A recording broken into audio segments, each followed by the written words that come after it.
যখন ছোটবেলায় দেখছি তখন আর কি সে নাম করে ব্যবসায়িক, ওই ব্যবসায়িক।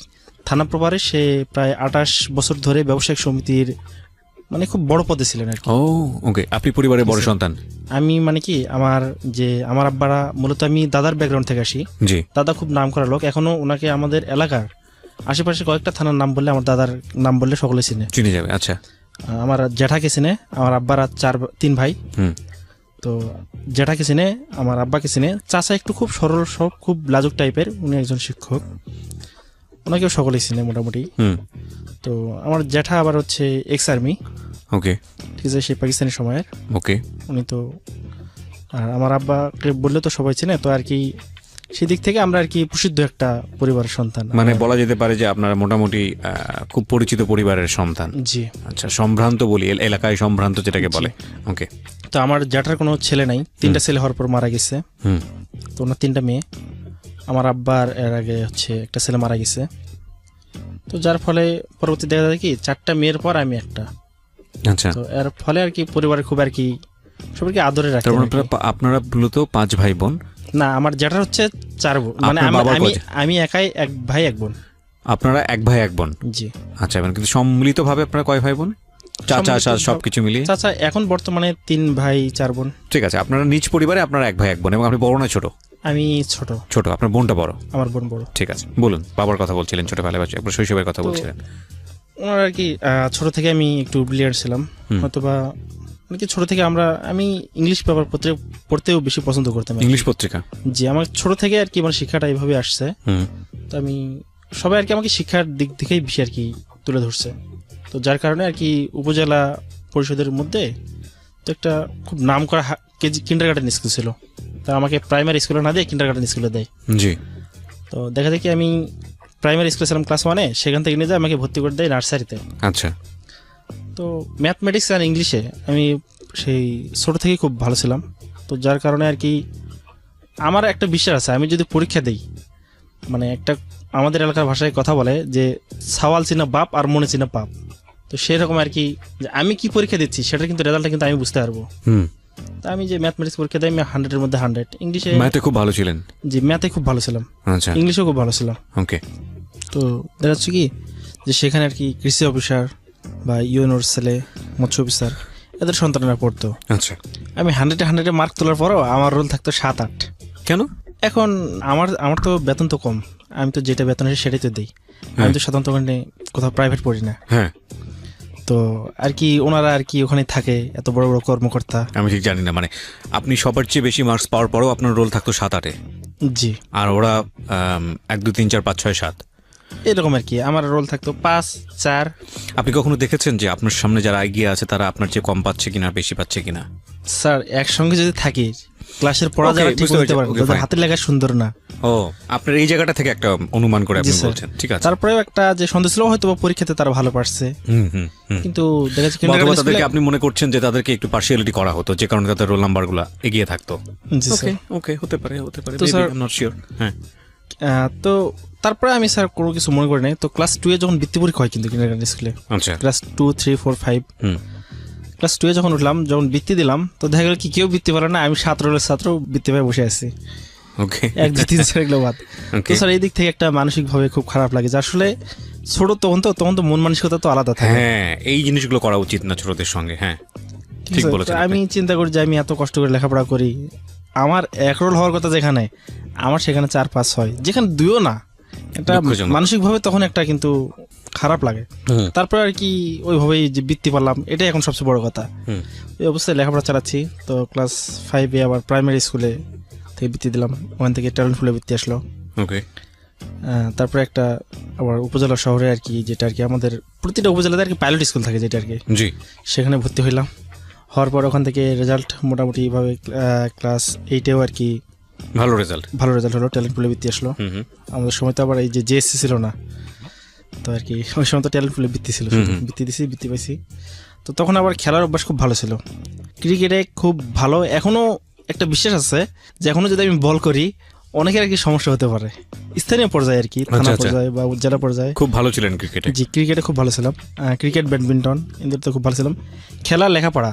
আর স্যার তারপরে বলে রাখি যে আমি ক্লাস 6 থেকে আমি ক্লাস 2 এ তখন স্যার এই কথা আমি ছাড়া পড়ছে এটা বলি।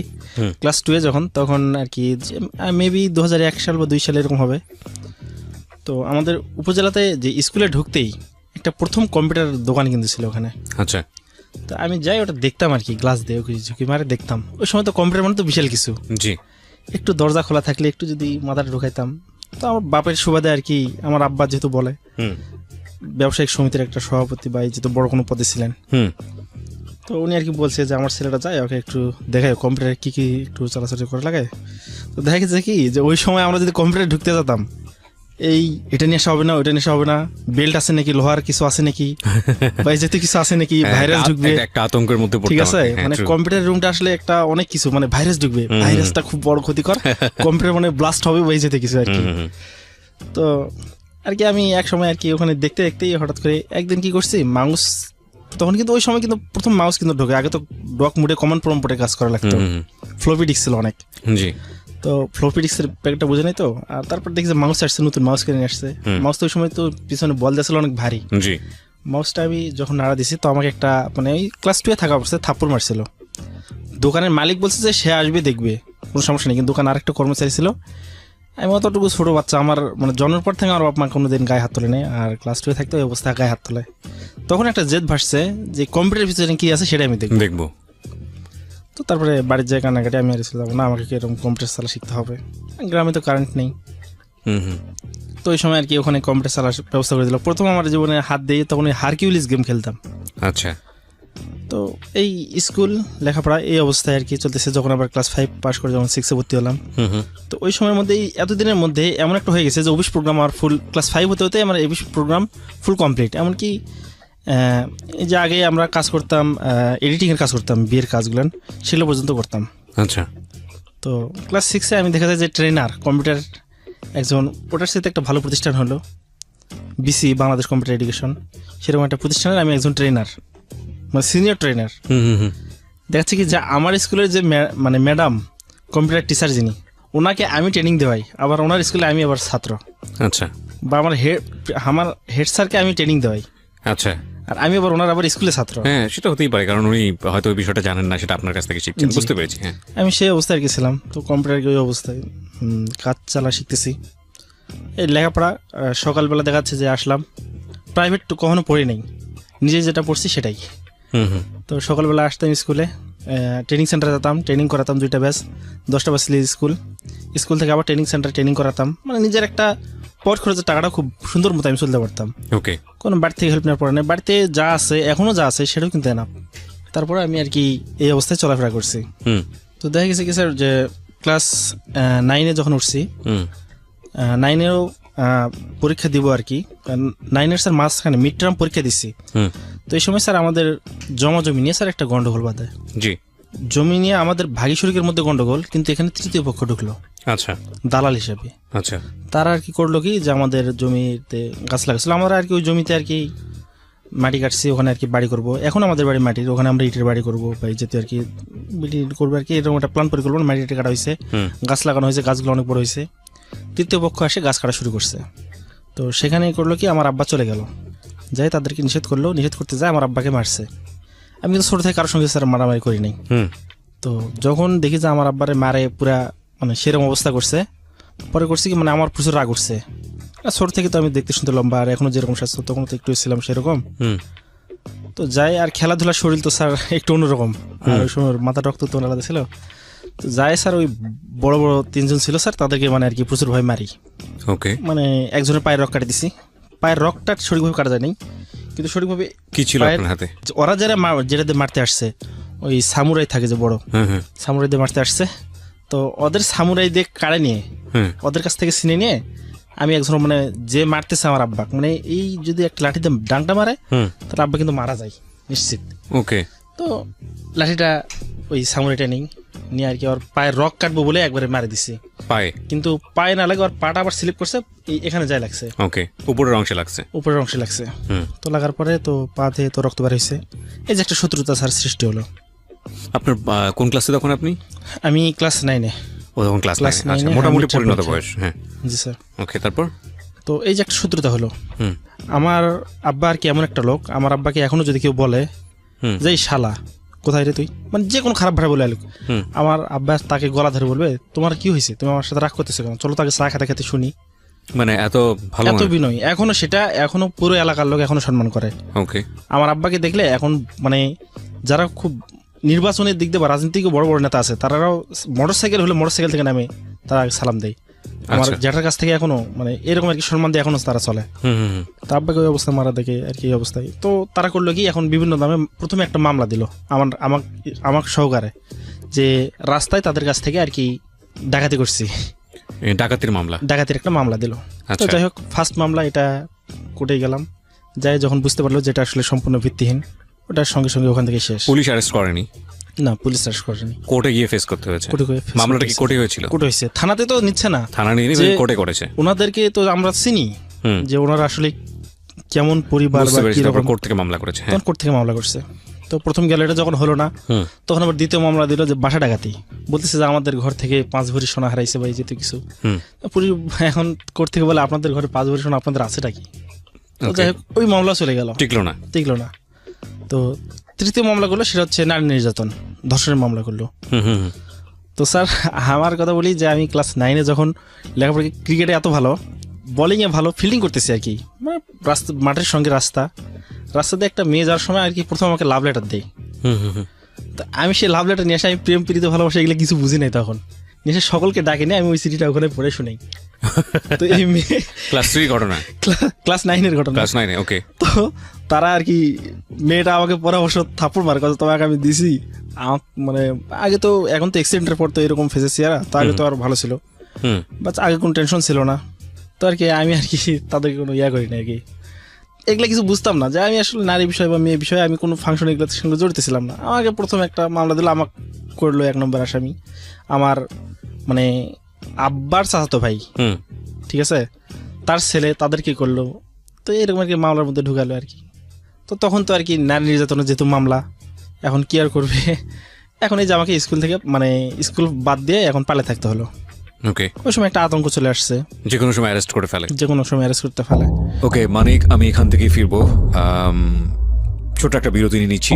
প্রিয় শ্রোতা, আপনারা যদি সিক্রেটসে অংশগ্রহণ করতে চান প্লিজ আমাদেরকে ফোন করবেন। পালে থাকলাম, যার ফলে কি হলো, আমি যে লেখাপড়া থেকে সরে দাঁড়ালাম প্রথম। ওকে, আমি যেখানে যতই অসুস্থ হোক, আমি দেখা গেছে কি যে আমার 100 ডিগ্রি জ্বর নিয়ে আমি ক্লাস করছি, ক্লাস মিস করিনি কখনো। স্কুল তো কামের কথা কোনো প্রশ্নই আসে না। এখনো যদি আমি স্কুলে যাই, স্কুলের স্যার নিয়ে তার পাশে বসাবে, এরকম আর কি খুব ভালো ছিলাম। এই প্রথম স্কুল কামে শুরু হলো, টানা প্রায় মামলাটা করতে টানা প্রায় 28 দিন না 30 দিন লাগলো। তার ফলে কি হলো যে 9-এ কিন্তু এসএসসি ভোকেশনালে হয় কি যে ক্লাস 9-এ একবার পরীক্ষা হয় ফাইনাল, ক্লাস 10 এসএসসি একবার ফাইনাল হয়। জি। তো এখানে আমি যখন আর কি পরীক্ষাটা দেই, তো পরীক্ষা দেওয়ার পর হয় কি যে অ্যাটেন্ড যেহেতু করি নাই, আর ওই সময়টাতে আবার হয়েছে কি প্র্যাকটিক্যাল খাতাগুলো সারা হয়েছে, তাই আমি এটা যেহেতু করতে পারিনি, তো স্যার আমার রেজাল্টটা প্রচুর খারাপ হয়ে যায়। ওকে। তো ড্রয়িংয়ে আর কি, ড্রয়িং একটা সাবজেক্ট থাকে, এটা কিন্তু সম্পূর্ণ মানে মার্কটা থাকে শিক্ষকের হাতে। ওকে। তো স্যার অনেক সম্মানীয় ব্যক্তি, যাই হোক আমি তার দোষ দিব না, তিনি হয়তো বা কী যে বুঝছে অথবা ভুল বুঝে আমাকে তিনি গ্রেড দিছে C গ্রেড। ওকে। যারা আর্ট করতে পারে না তাদেরকে পর্যন্ত দিছে A+, আমাকে কি বুঝে যে C গ্রেড দিছে আমি স্যার বুঝলাম না, যার কারণে আমার এসএসসি রেজাল্টটা খারাপ হলো। তো যাই হোক তারপর চিন্তা করলাম যে আচ্ছা যাই হোক রেজাল্ট যেহেতু একটা হয়েছেই, আমি একটু অ্যাডমিশন নিই কোনো ভালো পলিটেকনিক বা এই জাতীয় কিছুতে। আমার ছোটো থেকে স্বপ্ন যে একটা ইঞ্জিনিয়ার হবো বা এই যেতে যাবো, এই জন্য একটা ভালো পলিটেকনিকে একটা অ্যাডমিশন নিই, যদি চান্স হয় তাহলে হবো, নাহলে আবার ইমপ্রুভ দিব। তো পরীক্ষা দিলাম, তো আমি একটা গভর্নমেন্ট পলিটেকনিকে আর কি কম্পিউটারে আর কি চান্স পেলেন? হ্যাঁ, চান্স পাইছি। তো 2010 সালে আর কি। তো আমি একটা যাই হোক দক্ষিণবঙ্গের একটা কোনো সুনামধন্য প্রতিষ্ঠানে আমি চান্স পেলাম। ওকে। তো স্যার আমি যখন ডিপ্লোমাতে ভর্তি হই, তো তখন ওখানে ভর্তি হওয়ার পর প্রোগ্রামিং শাখায় চলে গেলাম। ডিপ্লোমাতে ভর্তি হলেন? জি স্যার। আচ্ছা, প্রোগ্রামিং বলতে? প্রোগ্রামিং মানে HTML, আমি ওয়েবসাইট ডিজাইন এন্ড ডেভেলপমেন্টে প্রথমেই শুরু করছি। ওকে। কলেজের প্রথম স্টেপেই। আচ্ছা। আমি আর আমার একটা ফ্রেন্ড ছিল, যাই হোক লক্ষ্মীপুরের, সে আর কি বর্তমানে ঢাকার একটা খুব সুনামধন্য প্রতিষ্ঠানে এখন সে লাস্ট সেমিস্টারে আছে। তার সঙ্গে আমি শুধু প্রোগ্রামিং ভাষায় আলোচনা করতাম। তো করতে করতে আর কি ওই সময় আর কি ওডেক্সের কাজ শুরু করলাম কম্পিউটারে। হ্যাঁ, আউটসোর্সিং, ওডেক্স, ফ্রিল্যান্সার, এই দুটো সাইটের কাজ শুরু করলাম। বাংলাদেশে মানে কি ওয়ার্ল্ডের মধ্যে আমার র্যাঙ্ক চলে আসলো 12 নম্বরে ওডেক্সে। তো দেখা যাচ্ছে মান্থলি আমার ইনকাম আসে 24,000-25,000 ওই সময়। কত সালের ঘটনা এটা? 2010 সালে। 2010 সালে। ওকে। তো স্যার ওডেক্স থেকে ওই সময় আবার হঠাৎ করে কি চালু হলো, একটা এই যে ডোলেন স্যার ক্লিক ব্যবসা কিছু চালু হলো, কিন্তু স্যার ক্লিক করে পয়সা পাওয়া যায়। হ্যাঁ, এই যে লাইফ ফোর্স বিডি, ডোলেন স্যার, এই যে কিছু চালু হলো। তা আমাকে এই ওডেক্স এর র্যাঙ্ক ক্লিক এবং লাইক এগুলো নাকি কেনা যেত। আমাদেরকে কি করতে, একটা করে আইডি দিত, যে এটা থেকে 7,000 টাকা দিয়ে একটা আইডি কিনা লাগবে। আইডি কিনলে এই যে একদিনে প্রায় দেখা যাচ্ছে যে আমার 10টা আইডি আছে, একটা আইডির দাম 7,000 টাকা। 10টা আইডি থাকলে আমি 700 টাকা করে দিনেই পাচ্ছি। ঠিক আছে, এইভাবে আর কি আইডিতে বিভিন্ন প্রকার কাজ করা হয়। এই যে ক্লিক করলে, এডসি করলে, মানে এসিওর যেটা কাজ ছিল আর কি ওই সময়। আমরা আমাদের ইঞ্জিনিয়ারিং ভাষা আমরা বুঝি যে এটা এসিওর কাজ, কিন্তু সাধারণ পাবলিক তো এটা বুঝতেছে ক্লিক ব্যবসা। রাইট। তো কিছুদিনের মধ্যে হলো কি, যে আমি তো অনেক এখন এরা আমাকে লাইফ ফোর্স বিডি নামে একটা প্রতিষ্ঠান ছিল, তারা চলে গেল সরাসরি আমার ওখানে, দেখা করে আমাকে নাস্তা পানি বা আমাকে সঙ্গে সঙ্গে একটা মানে ফোন গিফট করে। তারপর ওই সময় তো বাংলা লাইন ওয়াইম্যাক্স প্রথম আসছে। আমরা তো আগে যখন ব্যবহার করছি তখন দেখা যাচ্ছে কি যে গ্রামীণ ফোনে একতা সিমে 390 টাকা দে ওই নাইট প্যাকেজ, রাত 12টা থেকে সকাল 6টা পর্যন্ত। এইটা আমরা ব্যবহার করতাম। তো এখন তো নেট দাম অনেক কমছে। তো ওই সময় আর কি বাংলা লাইন ওয়াইম্যাক্স গেল, ওখান থেকে অনেক কিছু দিল। ল্যাপটপ একটা আমাকে গিফট করলো, বলছে আমাদের লাইনে আসেন, আমাদেরকে কিছু ক্লায়েন্ট দেন, আপনার তো অনেক তো ক্লায়েন্ট হয়েছে, তো আমাদেরকে আর কি এইভাবে আর কি আমাদের আইডিগুলো সেল করে দেন, আমরা কোনো কিছু। আমি এইভাবে আর কি মোটামুটিভাবে দেখা গেলো যে আমার গ্রামের এলাকায় বা আমার ইনস্টিটিউট এলাকায় মোটামুটিভাবে অনেক আইডি দিলাম। ওকে। হঠাৎ করে সেটা তো বন্ধ হয়ে গেল স্যার। এখন যার ফলে হলো কি সবাই আমাকে এসে ধরলো বলে, আমি তো মানে আমার হাতে তো এগুলো অনেক কিছু আছে, আমার তো রেফারেল একটা ছিল। তো আমি তো নিজেই প্রায় 400-500 মতো দিছি। তার ভিতরে অনেকের টাকা উঠছে, অনেকের ওঠে নাই। প্রায় আমার দেখা গেল কি যে স্যার 4 থেকে 4.5-5 লক্ষ টাকার মতো আমি চাপের মধ্যে পড়ে গেলাম। আচ্ছা। আর যেহেতু আমার এলাকা উত্তরবঙ্গে, আমি গেছি দক্ষিণবঙ্গে, তো আর কি ওখানকার ছেলেপেলেগুলো তো স্যার আরো ডেঞ্জারাস, আর খুব ডেঞ্জারাস এরিয়াতে ছিলাম। তো ওরা আর কি আজকে চাপাতে বাহির করে, কালকে রান্দা বাহির করে, আমার টাকা দেওয়া লাগবে, এটা করা লাগবে। তো স্যার মানে প্রথমে একটা বিপদের মধ্যে পড়লাম। প্রথম কথা, যে কাজটা আপনি করতেছিলেন সেটাও তো ইন্টারন্যাশনাল টাউট গিরি যেটাকে বলে। কারণ sorry to say this word আমি ইউজ করছি, বাট মানুষকে বোঝানোর জন্যই বলছি। আপনারা, আমি সহজ ভাষায় যেটা বলি, আপনি যদি একটু সহজ করে বুঝিয়ে দেন আমাদের দর্শকদের। একটা হচ্ছে যে আপনারা লাইক কিনতেন, আপনারা শেয়ার কিনতেন, কমেন্টস কিনতেন, ফেসবুকের যে ঘটনাটা আমি যেটা বলি, এবং এটা করা যেত একটা সময়। ইদানিং আরেকটা জিনিস শোনা যায়, আমি জানি না এটা কতটুকু সত্য, আপনি খুব ভালো করে বলতে পারবেন। সেটা হচ্ছে ফেসবুক ভেরিফাইড নামে একটা ব্যবসা চলতেছে বাংলাদেশে। এবং এই ভেরিফিকেশনে যেটা হয় যে যাদের পেজ থাকে তাদেরকে মোটামুটি একটু ভালো হেলদি পেজ, যাদের ভালো লাইক ঠেক আছে, আনফর্চুনেটলি আমার পেজটি এখনও ভেরিফাইড হয়নি, তাদেরকে বিভিন্ন রকমের অফার দেওয়া হয় যে 1 লক্ষ টাকা লাগবে, 50,000 টাকা লাগবে, আমরা এটা আপনাদেরকে করে দিব। বাট কীভাবে তারা করে আমরা জানি না। কিছু কিছু স্যাম্পল দেখা যায়, ভাই এটা গত সপ্তাহে করে দিলাম, ওইটা করে দিলাম, আদৌ করে দিয়েছে কিনা জানি না। এবং এইটা আবার ফেসবুক বলেও দিয়েছে সেখানে যে এই ধরনের কোনো থার্ড পার্টি দিয়ে আমরা কোনো কাজ করাই না, সুতরাং তোমরা তাদের কাছে যেও না। আবার তারা দেখা হচ্ছেও, বাংলাদেশে কারো হচ্ছেও, বাংলাদেশে আবার ফেসবুক নাকি ভেরিফাইড করা বন্ধ করে রেখেছে। তো এই যে বিষয়গুলো, এটা একটা আমি বললাম খুব রিসেন্ট উদাহরণ। আবার অনেক সময় যেটা দেখি যে তারাও বলে যে আপনি একটা পোস্ট দিলেন, সেই পোস্টে আপনার 20,000 লাইক লাগবে, 20,000 লাইকের ব্যবস্থা করে দিব আমরা। হ্যাঁ, সেটাও নাকি একটা সময় ছিল। তো এগুলো আসলে আপনাদের কাজটা কী ছিল? আপনারা কি করতেন? এই যে আইডিগুলো বিক্রি করতেন, কি হতো এই আইডিগুলো দিয়ে? না স্যার, এটা আমি যদি ওডেক্সের কথা ধরি স্যার, ওডেক্সের কাজটা কিন্তু স্যার খুব ভালো ছিল। যেমন হচ্ছে কি একটা গ্রাফিক্স ডিজাইন, এই যে আপনার এখানে স্যার এই যে সিক্রেটস উইথ আরজি কিবরিয়া লেখাটা আছে, এটা স্যার ডিজাইনটা আমার মনে হয় যে আমি যদি একটু সময় দেই, আমার বিশেষ আমি আর অনেক ভালো ডিজাইন আমি করে দিতে পারবো। এই সিক্রেটসটা? জি স্যার। ওকে। তো আমি স্যার এরকম গ্রাফিক্সের কাজগুলো করে দেওয়া লাগতো। তারপরে আইডি বিক্রির বিষয়টা কি? এটা স্যার পরে আসতেছি স্যার। তো আর কি এই কাজগুলো আগে করতাম স্যার। ওডেক্সে কিন্তু লিগ্যাল কাজ হতো। হ্যাঁ, আমি সেটা ওডেক্স এখনো লিগ্যাল কাজ করে। ওডেক্সের নামটা হয়তো বা চেঞ্জ হয়েছে। হ্যাঁ, তো ফ্রিল্যান্সিং জগতে ওডেক্স অনেক পপুলার আমি জানি, কিন্তু আমি যেটা বলতে চাচ্ছি যে আইডি কেনা বেচার বিষয়টা, এটা আইডি স্যার এটা কি হতো যে আর কি বলতো যে একটা আইডি খুলতে প্রায় $100 লাগবে। $100 সমান 70 টাকা ধরতো। কোন আইডি খুলতে $100 লাগবে? মানে এই যে লাইফ ফোর্স বিডি বা ডোলেন স্যার, হ্যাঁ, একটা করে এখানে বাংলাদেশে প্রায় সকলে করছে কিন্তু এই কাজটা, সকলে জানে, কিন্তু 7,000 টাকা করে সারা বাংলাদেশ রেট। খোলার পরে ওটা একটা মানে কিনতে হতো। এটা কি কার কাছ থেকে কিনতে হতো? ওডেক্সের কাছ থেকে কিনতে হতো? না, ওডেক্স না স্যার, তাহলে এটা গ্রুপটা আলাদা। এটা বাংলাদেশে মানে কিছু টাউট গ্রুপ। আচ্ছা, ওরা বিক্রি করতো? হ্যাঁ, ওরা। এই আইডি দিয়ে কি হতো? এই আইডিতে আর কি বিভিন্ন আর কি ওই লিঙ্ক আসতো, লিঙ্কে ক্লিক করা লাগতো, 30 সেকেন্ড পর হ্যাঁ মানে একটা সাইট আমি সেটাই বুঝতে চাচ্ছি যে লিঙ্কগুলোতে ক্লিক করলে আপনি যত বেশি ক্লিক করতে পারবেন তত বেশি হচ্ছে পয়সা পাবেন। এটাই তো কাহিনী। তাহলে আমাকে একটু বলেন যে লিঙ্কগুলোতে ক্লিক করলে পয়সাটা কোত্থেকে আসে? এটা স্যার দেখা যাচ্ছে কি যে সার্চ ইঞ্জিন অপটিমাইজেশন এসইও, আপনার যে স্যার সিক্রেটস আছে অথবা জীবন গল্প আছে, এই প্রোগ্রামগুলো যখন আমি লিখে যখন সার্চ দেবো জীবন গল্প, আমার যদি একটা ওয়েবসাইট থাকে, ঠিক আছে, আমি যদি ওখানে যদি দেই জীবন গল্প লিখে দেই, আমার সাইটটা যত উপরে আসবে মানুষ কিন্তু ততটা ফেথফুল সার্চ ইঞ্জিন অপটিমাইজেশনে। রাইট। তো যার কারণে আর গুগল কিন্তু দেখে যে সাপ্তাহিক মানে কি 6 দিন 12 ঘন্টা, জি 6 দিন 12 ঘন্টা পর তারা আর কি 12 ঘন্টার মধ্যে বিচার বিশ্লেষণ করে যে আসলে কোনটা সাইট সবচেয়ে বেশি ভিউয়ার্স হয়েছে। রাইট। তখন তারা কিন্তু সিরিয়ালটা স্যার অপটিমাইজেশন করে দেয়। ওকে। তো এই ক্ষেত্রে আর কি ওই ক্লিকগুলো আর কি ওইভাবে আসতো যে আমার সাইটটা আসলে আমার ওয়েবসাইটটা 1 নম্বরে চলে আসে, সেজন্য তোমরা বেশি বেশি করে ক্লিক করবে। এটাও তো 2 নম্বরই, কারণ এটা হচ্ছে মানুষ। ওকে, বুঝতে পেরেছি। যাই হোক, তো এই কাজটা আপনি করতেন এবং অনেককেই আপনি এই আইডিটা করে দিয়েছেন, 7,000 টাকা করে নিয়ে অনেককেই আপনি আইডিটা করে দিয়েছেন। পরবর্তীতে এই জিনিসটা উঠে গেল। উঠে যাওয়ার পরে যেটা হলো যে বাকি যারা টাকা পয়সা দিয়েছে তারা এসে আপনাকে ধরলো এবং সেটা 4 লাখ 4.5 লাখ টাকার মামলা ছিল, আপনি যেটা বোঝাতে চাচ্ছেন। ওকে প্রিয় শ্রোতা, আমরা মনে হয় এতক্ষণে বুঝতে পেরেছি। জি বলুন তারপর। তো স্যার আমি এখন এই টাকাটা কোথা থেকে দেবো? আমার তো আর কি আমি যেটুকু করছি আর কি সেটুকুতে আর কি বিন্দাস খাইছি দাইছি, ভালোভাবে থাকছি, লেখাপড়া করছি। বাসায় হয়তো বা কোনো কিছু কখনো যদি হেল্প লাগে, বাসায় কি বোনেরা আছে তাদের যেটা লাগুক আর কি, আমি আর কি খুব সুন্দরভাবে চলছি। আমার কোনো চিন্তা ছিল না, আমি কাজ করতেছি সুন্দরভাবে। আমার ওডেক্সের র্যাঙ্ক 12। আমি যখন ডোলেন্সার বাই যে লাইফ ফোর্স বিডি বাই ক্লিকের ব্যবসাতে চলে গেলাম, আমার র্যাঙ্ক একেবারে চলে আসলো 365 নম্বরে। ওকে।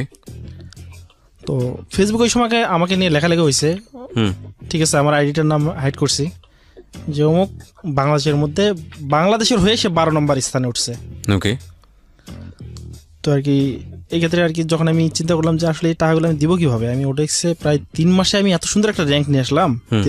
6 মাসে স্যার, 6 মাসের মধ্যে এত সুন্দর র্যাঙ্ক নিয়ে আসলাম। আর পরবর্তীতে 3 মাস না কাজ করেই ক্লিক ব্যবসাতে যায় আমার র্যাঙ্ক এত কমলো, আমি আর ডোলেন্সার আর কাজ পাচ্ছি না, আর ওডেক্সে আর কাজ পাচ্ছি না। ওকে। তো স্যার এত টাকা তো দেওয়া স্যার আমার পক্ষে সম্ভব হচ্ছে না। এখন পরে যে আমাকে ল্যাপটপটা গিফট করা হয়েছিল ওটা বিক্রি করলাম, আমার যে একটা নিজস্ব ল্যাপটপ ছিল ওটা বিক্রি করলাম, ফোন টোন ছিল ওগুলো বিক্রি করে দিলাম। দিয়ে আর কি মোটামুটিভাবে দেখা গেল যে আমার কাছে যে চলার মতো আর কি জিনিসপত্র সব বিক্রি করে দিয়ে আমি 2 লাখ টাকার মতো প্রায় হলো। ওকে। দিয়ে যখন শোধ করছি আরও টাকা স্যার লাগায়, তখন স্যার অনেকভাবে সময় নিলাম, বাসায় আসলাম। বাসায় এসে কি মানে ক্লাসের প্রতি মনোযোগী হচ্ছে না, লেখাপড়ার দিক দিয়ে অনেক পিছিয়ে গেলাম। তো অনেক মানে কি ফার্স্ট সেমিস্টার পরীক্ষা মোটামুটি রেজাল্ট ভালো হয়েছিল, সেকেন্ড সেমিস্টার পরীক্ষাটা খুব খারাপ হয়, যার কারণে ওখানে এক সাবজেক্ট আমি ফেল করি। আচ্ছা। রেফার খাই। ওকে। তো এটা তো রেফার তো পরবর্তী সেমিস্টারে দেওয়া যাবে, কিন্তু আমাকে চিন্তা হচ্ছে যে আমি এতগুলো টাকা এখন ম্যানেজ করবো কীভাবে। ওই সময় তো আসলে কি ছোটোতে থাকলে যে দেখা যাচ্ছে যে আমাদেরকে 10-20 টাকা দিলে আমাদের অনেক বেশি। জি। আর যখন আমরা 2010-11 সালের দিকে এই সময় কিন্তু মানে 10-20 হাজার টাকা আমাদের কাছে অনেক বেশি। তো সেই জায়গায় আমাদের কাছে 2-2.5 লাখ টাকার মতো মানে আর কি ঋণী হওয়া, তো পরিস্থিতিটা স্যার অন্যরকম লাগে। তো ওখানে আবার একটা অনেক, এটা কি আপনার বাবা জানতো বা পরিবারের লোকজন জানতো যে আপনি 2.5 লাখ টাকা ঋণী আছেন এরকম ভাবে? বাসায় জানতো 2.5 লাখ টাকা না, বাসায় জানতো 40-50 হাজার টাকা। বাসায় জানতো এটা? জি। আচ্ছা। তো বাসা থেকে আর কি 40-50 হাজার টাকা ম্যানেজ করে দেয়, কিন্তু আরও টাকা পাবে আর কি, এগুলা বাসায় কখনো জানানো হয়নি। তো আমি ওখানে আবার পার্ট টাইম চাকরি নিলাম। তো একটা সার্জিক্যাল কোম্পানি, ওই যে ইনজেকশন সিরিজ, তারপরে বেল্টের সার্জিক্যাল যে প্রোডাক্টগুলো থাকে, জি, এটা স্যার আর কি আমি এসআর প্লাস সার্ভিস মানে ডেলিভারি ম্যান দুইটা একসঙ্গে করলাম। তো আমার ক্লাস ছিল সেকেন্ড শিফটে, অর্থাৎ 2টা থেকে আমার 6টা পর্যন্ত ক্লাস। তো সকালবেলা বাইরে হইতাম, সকালবেলা বাইরে হয়ে কোম্পানি থেকে একটা মোটরসাইকেল দিল, তো সকালবেলা বাইরে হয়ে আমি এগুলো ডেলিভারি করতাম, এসআর হিসাবে কাটতাম, আবার সন্ধ্যার সময় আবার ডেলিভারি করতাম, ক্যাশ বুঝে নিতাম, কোম্পানি দিতাম। তো আমি স্যার লেখাপড়ার দিক দিয়ে অনেক পিছিয়ে গেলাম। অনেক পিছিয়ে গেলাম মানে প্রচুর আর কি ক্ষতিগ্রস্ত হলাম আমার লেখাপড়ার সাবজেক্টটা। তো আমি কম্পিউটারে সেরকম সময় দিতে পারতেছি না, আমি প্রোগ্রামিংয়েও আগাতে পারছি না।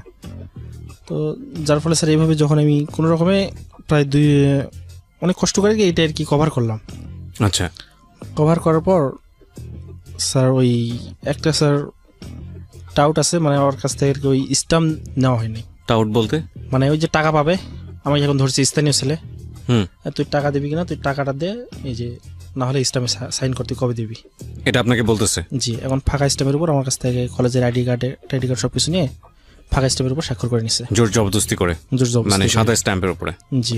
তারপর তো পরবর্তীতে দেখা গেছে যে ওটা আমি দিছি কলেজ থেকে, যখন আমি 7 সেমিস্টার ক্লোজ, যখন আমি ইন্টার্নে চলে আসবো, ইন্টার্ন আসার পর ওই ছেলে এখন ফোন দিয়ে বলে 1 লাখ টাকা লাগবো, তোকে দেওয়া লাগবো, না দিলে তোর সমস্যা আছে, তোর স্ট্যাম্প তো তুই তো নিস নাই, এটাতে আমি লিখে দেবো যে তুই তোর কাছ থেকে আমার 5 লাখ টাকা পাই। আচ্ছা, মানে ব্ল্যাকমেইল আর কি। বললাম আপনার টাকা তো আমি তো দিয়ে দিছি, তো আমাকে এইভাবে করতেছেন হ্যারাসমেন্ট। তো যাই হোক, তো উনি এখন আসলেন, আসে বলে যে দেওয়া লাগবো। পরে আমি তো স্যার এই গ্রাফিক্সের উপর আমি ইন্টার্ন করতেছি, তো কোনো একটা চ্যানেল, মানে কোনো একটা সুনাম ধরনের চ্যানেলের আন্ডারে আর কি। তো স্যারের সঙ্গে আমার খুব ভালো সম্পর্ক। স্যার আমার তো অনেক সমস্যা, আমাকে স্যার একটু ইন্টার্নশিপটা আপনি যদি একটু পাস দেন, তো আমি একটু স্যার বাসা থেকে একটু টাকা পয়সা এদিকে ম্যানেজ করে আমি একটু স্যার দিতে পারি স্যার। আমি স্যারের সঙ্গে পুরো আর কি শেয়ার করি। তো স্যার বলে যে ঠিক আছে, তোমার টেনশন দেখে তাই আমি তো বুঝতে পারছি, তো ঠিক আছে তুমি চলে যাও। তাই আমি স্যার ইন্টার্নটা এইভাবে আমার বাদ হয়ে যায়। ওকে, আমি ইন্টার্নটা পাস পাওয়ার পরে, মানে এটা আমার আর কি 2 নম্বরই করে আর কি নেওয়া হলো। জি, ইন্টার্নশিপ যে কাগজটা আছে এটা আর কি আমার 2 নম্বরই হলো। আমি ইন্টার্নি না করে আমি ইন্টার্নশিপ কাগজটা পেলাম। জি, বুঝতে পারছি আমরা। এটা আমার ক্ষতি হয়েছে এখন, সেটা আমি বুঝতে পারতেছি। তো আর কি গেলাম, তাদেরকে আর কি কষ্ট করে 50,000 টাকা ম্যানেজ করে আমি স্ট্যাম্পটা নিয়ে আসলাম। নিয়ে আসার পর, মানে যে স্ট্যাম্পে আপনি সাইন করেছিলেন? জি। ওকে। তো স্যার আমি একটা কথা পাস করে গেছি। আমি যখন এসএসসি পরীক্ষার পরে যে ফাঁকা সময়টুকু ছিল, ওই সময় আমি স্যার কয়েকটা কাজ শিখে রাখছি, মানে জীবনে বাঁচে থাকার জন্য। ঠিক আছে, ওই সময় আমি সাঁতার শিখছি, সাঁতারটা খুব ভালোভাবে শিখছি। মানে সাঁতার তো আগে থেকে পারতাম, কিন্তু অনেক দূরে যাওয়ার জন্য সাঁতার বা নদীতে সাঁতার এগুলো তখন শিখি। প্লাস রান্না শিখছি, প্লাস ড্রাইভিং শিখছি। ওই সময় ড্রাইভিং শিখেই রাখছি, এটা কারণ বাঁচে থাকার জন্য লাগে। তো ওখান থেকে যখন আমি ইন্টার্নশিপের কাজগুলো করে যখন চলে আসলাম, আসার পর রেজাল্ট বাইর হওয়ার অপেক্ষায়, তো ওই সময় আর কি একটা জায়গায় আমি আর কি চাকরি নিলাম একটা। তো টাকা পয়সা তো অনেক দরকার। তো বাসাতেও স্যার মাঝখানে বাসায় আম্মা অসুস্থ হয়, আব্বা অসুস্থ হয়, ওই যে মার খাওয়ার ফলে। আম্মার বুকে তো লাথি মারছিল ওই মারামারির সময়। তো বুকে লাথি মারছিল, তো মাথায় আবার এই কাঠ দিয়ে বাড়ি মারছে। সে মাথাটা এখনও স্যার প্রায় মাসের মধ্যে 2-3 বার মাথাটা ফুলে ওঠে, আর বুকের ব্যথা হয়। মাথাটা ফুলে উঠলে রক্ত বমি করে, এরকম আর কি সমস্যা। তো প্রতি মাসে প্রায় 20,000 টাকার মতো শুধু ওষুধ চলে যায়। তো একটা পরিবার থেকে আর কি ওই সময় চিকিৎসার জন্য হঠাৎ করে অভাবের মধ্যে পড়ে যায়। বোনের বিয়ে দিয়ে দিছি 2008 সালে, তো একটা অভাবের মধ্যে পড়ে যায়। তাই আমি চিন্তা করছি, আমি যদি কর্ম করি তাহলে আমাদের আর অভাবটা থাকতেছে না, যে জমি থাকতেছে, যে ধান থাকতেছে। যাই হোক স্যার, এভাবে আর কি আমি আব্বাকে না জানি আর কি আবার করি কি, যে জমি বন্ধক রেখে দিই। আচ্ছা। তো জমি বন্ধক রেখে আমার যে আরও যে সাইডে এলাকার যেগুলো এবার দেনা, মানে আমার এলাকায় যে দেনাগুলো ছিল, ওখানে তো ছিল প্রায় 4 থেকে 4.5 লাখ টাকার মতো। আর আমার যে গ্রামের বাড়ি, তো ওই এলাকাতে ছিল প্রায় 2 থেকে 2.5 লাখ টাকার মতো। আচ্ছা। তো ওই সময় আব্বাকে না জানে আর কি 4-4.5 বিঘা জমি বন্ধক রেখে আর কি ওই টাকাতে আর কি গ্রামের এলাকার দেনাটা শোধ করে দিই। আচ্ছা। তো দেওয়ার পর স্যার আর কি আমি তো পুরো কালার হয়ে গেলাম, ফ্যামিলি তো পরবর্তীতে জানতে পারে। এই অবস্থার মধ্যে চলছিলাম। তো তারপরে স্যার একটা চাকরি চলতেছিল, একটা সুনাম ধরনের আর কি, এই যে কেবল নেটওয়ার্কিং, যেটা আর কি সুপারভাইজার হিসেবে জয়েন করলাম। কেবল নেটওয়ার্কিং বলতে মানে স্যার এই যে ব্রডব্যান্ড সার্ভিসগুলো যে আছে, এটা যে স্পাইলিং এর কাজ। জি, স্পাইলিং এ ওকে সুপারভাইজার হিসেবে যোগদান করলাম। তো দিনরাত 24 ঘন্টা ডিউটি। তো আর কি বিভিন্ন যে কেবলগুলো আছে জয়েন্ট দেওয়া লাগতো, বাড়ি বাড়ি গিয়ে যেটা হয় ইন্টারনেটের লাইনগুলো ঠিক আছে? বাড়ি না, তাহলে এখানে রাস্তায় যে ফাইবার কেবলগুলো আছে ওগুলো ঠিক লাইন ডাউন মারে, এই কাজটা করতাম। আর বাড়ি বাড়িতে গিয়ে যারা কাজ করে ওটা লাইনম্যান, ওটা আলাদা সেকশন। ওরা তো অতখানি হিসাব বুঝবে না। আপনারা হচ্ছে মেইন সেকশনে কাজ করেন? মেইন সেকশনে স্যার। তো দেখা যাচ্ছে কি যে এখান থেকে আসলে আমার এখানে ইন্টারনেটের সার্ভিসটা আমি পাচ্ছি না এই এলাকায়, এই টাওয়ারটাতে। এই টাওয়ারে কি সমস্যা সেটা নিয়ে কাজ করতে? টাওয়ারের সমস্যাটা মানে এখানে আপনার কত ডিবি লস হয়েছে, আমি 50 ডিবি যদি ছাড়ি, তাহলে ওখানে 2 ডিবি 3 ডিবি পৌঁছালে কিন্তু হয় না, 60 ডিবি 8 ডিবি পৌঁছালে তাহলে ফুল একটা টাওয়ার পেয়ে যায়। আচ্ছা। কিন্তু এখানে যদি কোথাও যদি ব্রেক করে, কেবলগুলো যদি ব্রেক করে, ওখানে কিন্তু চেক করা লাগে, অডিটর মারা লাগে। একটা অডিটর নামে একটা মেশিন আছে, এটা যদি মারি তাহলে আমি বুঝতে পারবো যে কত কিলোমিটার দূরে, 22 কিলোমিটার, 23 কিলোমিটার, 30 কিলোমিটার, 50 কিলোমিটারের মধ্যে যদি কোনো প্রকার ফল্ট থাকে, তাহলে আমার কোডিটার মেশিনে দেখে দিবে যে কত কিলোমিটার পর আমার ফল্ট আছে। তো সেখানে টিজি বক্স আছে বা এই যে তো ইয়ে আছে, ওটা খুলে আর কি স্পেলিং করা লাগতো। আচ্ছা আচ্ছা। তো দিনের 24 ঘন্টা ডিউটি, ওভারটাইম সব কিছু মিলিয়ে মোটামুটিভাবে 22-23 হাজার টাকা স্যালারি আসলো। এলাকাতেই খুব ভালো আর কি চলতেছিলাম। তো স্যার হলো কি যে এই ওখানকার যে আর কি মালিকটা ছিল আর কি, উনি যেটা আর কি উনি টেন্ডারে নিচ্ছেন, উনি সঠিক মতোভাবে স্যার স্যালারি দেয় না আপনাদেরকে। জি স্যার, ওনার ঠিক কিন্তু টাকা উনি পাচ্ছে, কিন্তু আমাদের স্যালারিটা ঠিক মতো স্যার আটকে রাখে। গ্রাহকের কাছ থেকে টাকা নেয় কিন্তু কর্মচারীদেরকে টাকা দেয় না। কর্মচারীদেরকে টাকা দেয় না। তো স্যার যাই হোক, ওখান থেকে চাকরিটা ছাড়লাম, ফ্যাক্টরিতে আর কি আইটি অফিসার হিসেবে যোগদান করলাম। তো এখানে যোগদান করার পর এখানে চাকরি করতেছিলাম, ওই সময় হঠাৎ করে আম্মা আর কি অসুস্থ হয়।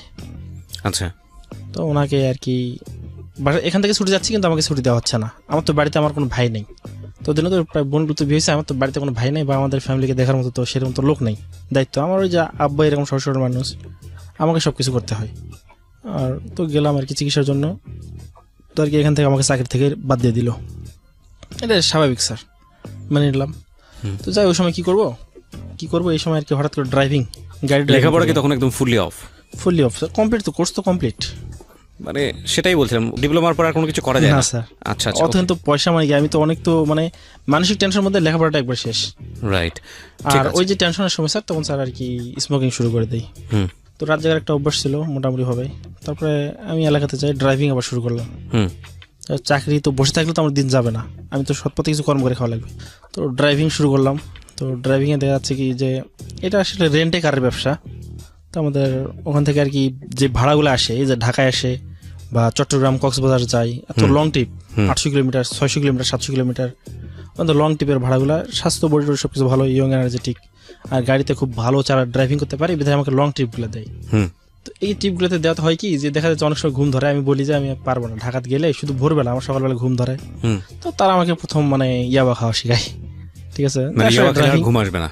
হ্যাঁ, বাবা খেলে আর ঘুম আসবে না। তারপর আপনাকে ইয়াবা খাইতে বললো। তারপর কক্সবাজার ট্রিপ ছিল, তো 5-7 দিনের ট্রিপ ছিল, পিকনিক আর কি।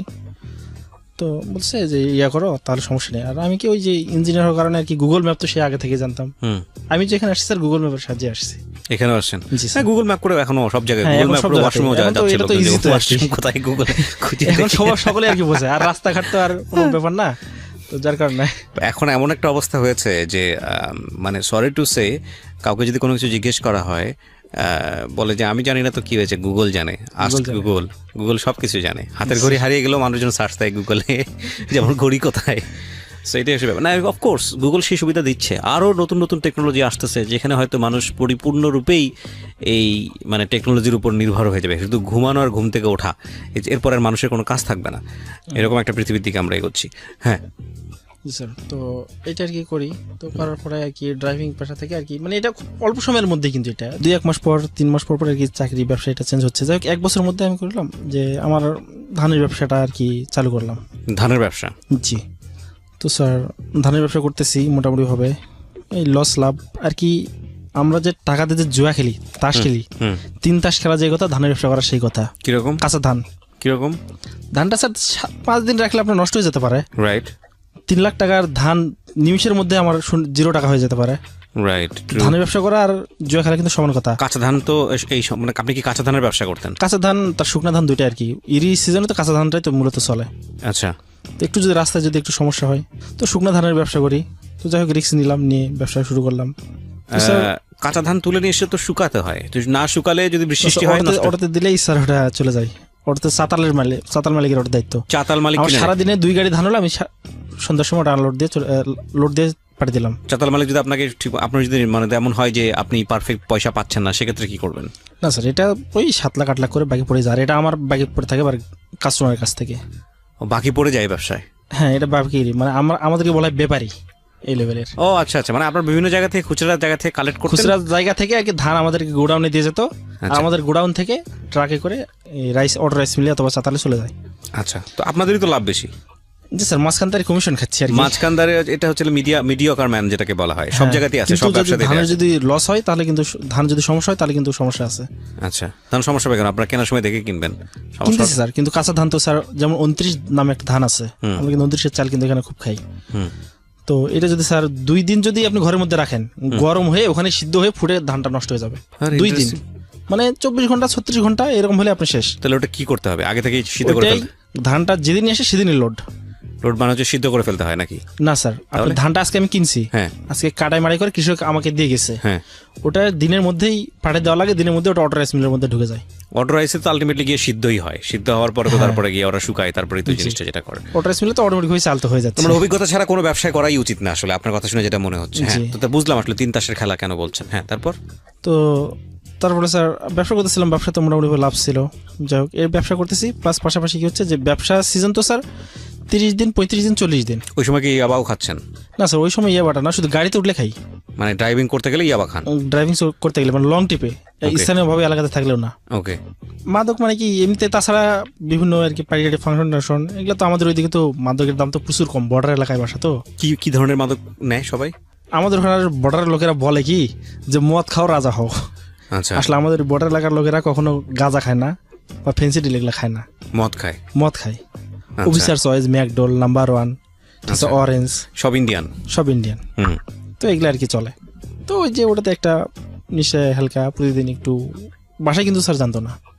আচ্ছা। বাসায় কিন্তু কখনো বুঝতে পারেনি, বুঝতেও পারছে যদিও বা, তাও আবার বুঝতে পারেনি। তো ওই সময় আর কি এই সিগারেট এটা তো চলতেই থাকে। তো ব্যবসা চলতেছিল, আবার গাড়িতে উঠলে দেখা যাচ্ছে যে লং ট্রিপ, সেদিন আবার ওই যে ইয়ে বাখায় উঠতে হতো। তো সবকিছু, আর যদি কাছে কোথাও টিপ থাকে স্থানীয় পর্যায়ে, রংপুর, ঠাকুরগাঁও, কুড়িগ্রাম, পঞ্চগড়, বগুড়া, নওগাঁ এগুলা থাকলে প্রয়োজন নেই।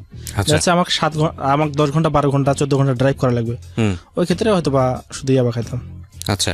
তো তারপরে স্যার মাদকের এই সাম্রাজ্যটা আর কি খুব খারাপ লাগতো আর কি, যে আসলে আমি মদ নিচ্ছি, আমি মদ খাচ্ছি, এটা করতেছি। তো যাই হোক স্যার, এটাও কোনো টেনশন নিলাম না। তো পরবর্তীতে ধানের ব্যবসাটা করার সময় আর কি একজন আমার সাথে স্যার ফল্ট করে। আমাদের এই ব্যবসার মধ্যে একটা স্যার 2 নম্বরই ব্যবসা আছে ধানের ব্যবসার মধ্যে। কিরকম? ধানের ব্যবসার মধ্যে স্যার 2 নম্বর হলো কি, যে ধান তো কেনার সময় একটা তো 2 নম্বরই আছেই। কিরকম সেটা? স্যার পাল্লাতে, যেই পাল্লাতে ধানটা দেই, ধানের বস্তাটা ফেলে দেই, আরেক পাল্লাতে কিন্তু পাথর থাকে স্যার। তো পাল্লার নিচে যদি আমি যদি লম্বা স্যান্ডেল পরি, আগা স্যান্ডেলগুলো লম্বা পরি, যে স্যান্ডেলটা যদি ঠেক দিই, আমার 5-7 কেজি ধান কিন্তু অটোমেটিকভাবে চুরি হয়ে যায়। ও, পাল্লার কাছে পাওয়া যাবে কেন? কিভাবে পাটা দেয়?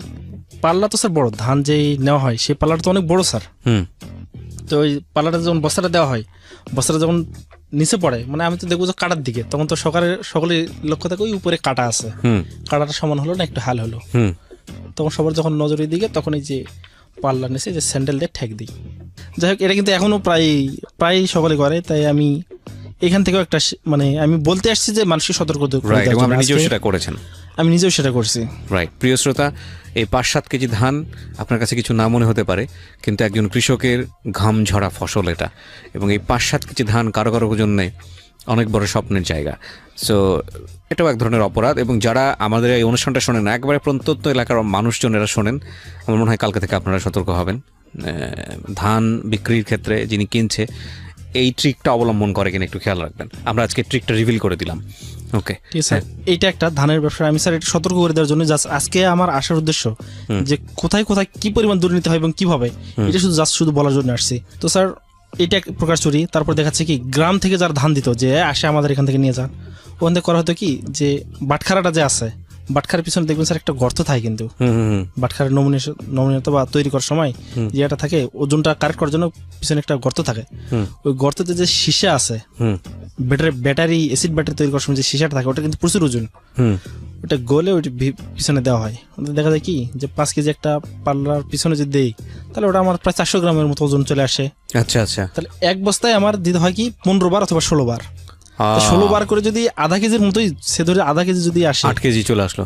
8 কেজি না 5 কেজি আমার আসলে একটা করে বস্তায়, আমার ওখান থেকে যদি 10টা বস্তা আসে, তাহলে 50 কেজি চলে আসতেছে। রাইট। একটা তো হচ্ছে ধানের উপর লাভ করতেছেন, আর একটা হচ্ছে ওজনে বেশি। ধানের উপর স্যার কখনো লাভ হয় না, ধানের উপর লস। ধানের ব্যবসা মানে লস। ধানের ব্যবসা চুরি না করে কেউ মানে লাভ করতে পারবে না। ধানের ব্যবসা করে কারা, মানে আমি সরাসরি ভাবে বলি, এটা মাইন্ডে লাগলে অনেকের মাইন্ডে লাগতেছে, ধানের ব্যবসায় চুরি 22 প্রকার। 2 প্রকার শুনলাম আমরা। 22, হ্যাঁ, এটা 2 প্রকার, ঠিক আছে। তারপরে আবার ওই যে কাউন্ট করতে করতে আবার মার দেওয়া যায়, আবার বস্তার মার আছে। আচ্ছা। ঠিক আছে 22 প্রকার আর কি ধানের আপনি তো ব্যবসা ছিল। নতুন ছিলেন, আপনি তো জানতেন না এগুলা। আমি স্যার শিখছি স্যার, আমার তো মানে মামা যেটা আর কি আমার আম্মার আর কি ফুয়াতো ভাই ওই এলাকার এখনো সেটা খুব নাম করে ব্যবসায়িক ধানের। ও আচ্ছা আচ্ছা আচ্ছা, ওনার কাছ ঠিক আছে? থেকে শিখে হ্যাঁ ওনার কাছ থেকে আর কি শিখছি। গুরু ছাড়া স্যার কোনো কিছু শেখা সম্ভব নয়, প্রতিটা মানুষের প্রতিটা কাজের জন্য গুরু আছে। রাইট। তো সবকিছু আর কি শিখছি, যাই হোক ওটা ভালো মতোই চলছিল। তো স্যার জিরা ধানের ব্যবসা চলে আসলো এই শীতের সময় আর কি। আমাদের এই যে আপনার যে সুগন্ধি চালের যেটা খান, তো দিনাজপুরের যে সুগন্ধি চাল এটার কিন্তু স্যার মানে তুলনা হয় না। রাইট। আমি মনে করি যে আপনারা যত বড় যত ভালো কোম্পানি থেকে খান আপনারা ওটা বিশুদ্ধ খান না। কারণ হচ্ছে কি যে রংপুরে যেটা হয় মানে এই ধানের কিন্তু একটা সাইজ আছে স্যার। এটা কি যে আমাদের ওখানে যেটা পাওয়া যায় সেটা আর কি স্যার 38 সাইজ বা 40 সাইজ। জি। মানে এটা আর কি ছোট সাইজ। আচ্ছা। রংপুর বা গাইবান্ধা এইদিকে ওখানকার গুলো হয় কিন্তু স্যার 30, 32, 33। আরো ছোট ওগুলো বড় স্যার। ওটা বড়। আচ্ছা। হ্যাঁ এটা অটো রাইস মিলের আর কি এটা মাপ অনুযায়ী আর কি ধানটা আর কি। ঠিক আছে। তো ওইদিকে আমাদের এইদিকে যদি জিরা ধানের বস্তা হচ্ছে 4000 টাকা। আচ্ছা। এক বস্তা 2 মন ধানের দাম 4000। তো দেখা যাচ্ছে গাইবান্ধার ওইদিকে কিনলে এটা পাওয়া যায় 1600 টাকায়। কেন কিভাবে, মানে তো কম কেন? 1600 টাকা, 2000 টাকা, 2200 টাকা। আচ্ছা। ওখানকার ধানটা ভালো না, তো টেস্ট নেই, খাবারের মধ্যে আচ্ছা টেস্ট নেই। আচ্ছা আচ্ছা।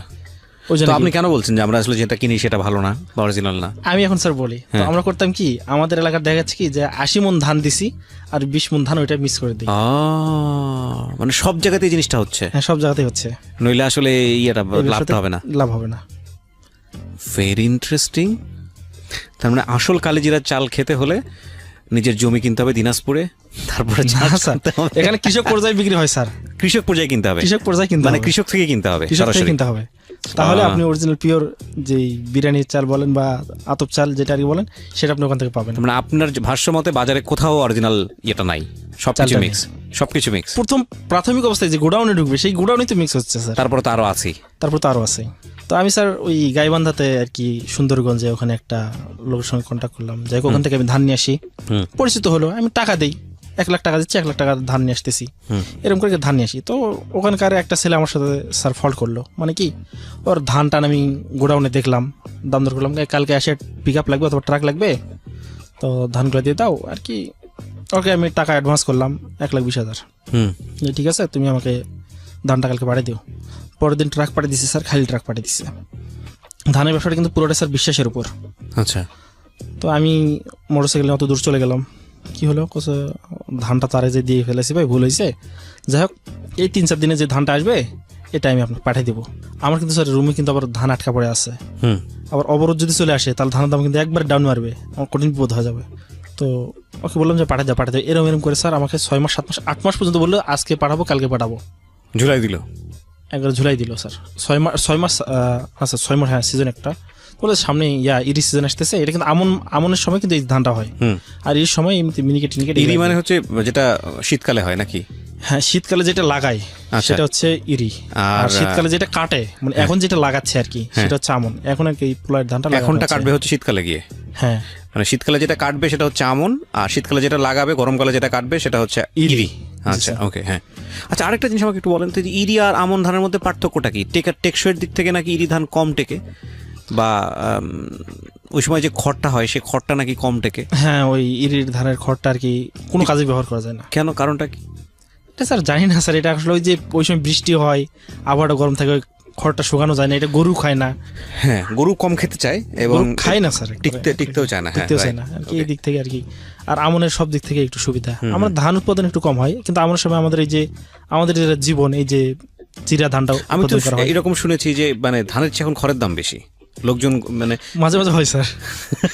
এই যে বন্যা হওয়ার কারণে, হ্যাঁ বন্যা হওয়ার কারণে দেখা গেছে যে এবার আমরা খড় বিক্রি করছি, মানে এতখানি করে ধানের যে খড়টা আছে এতখানি করে বোঝা থাকে, একটা করে বোঝা বিক্রি করছি স্যার 7 টাকা 8 টাকা করে। চিন্তা করেন অবস্থা।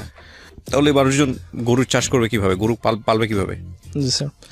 দুধের দাম কিন্তু নাই, দুধের দাম কিন্তু বাড়ে না। ঢাকা শহরে দুধের দাম আছে কিন্তু গ্রামাঞ্চলে দুধের দাম নাই। Very interesting.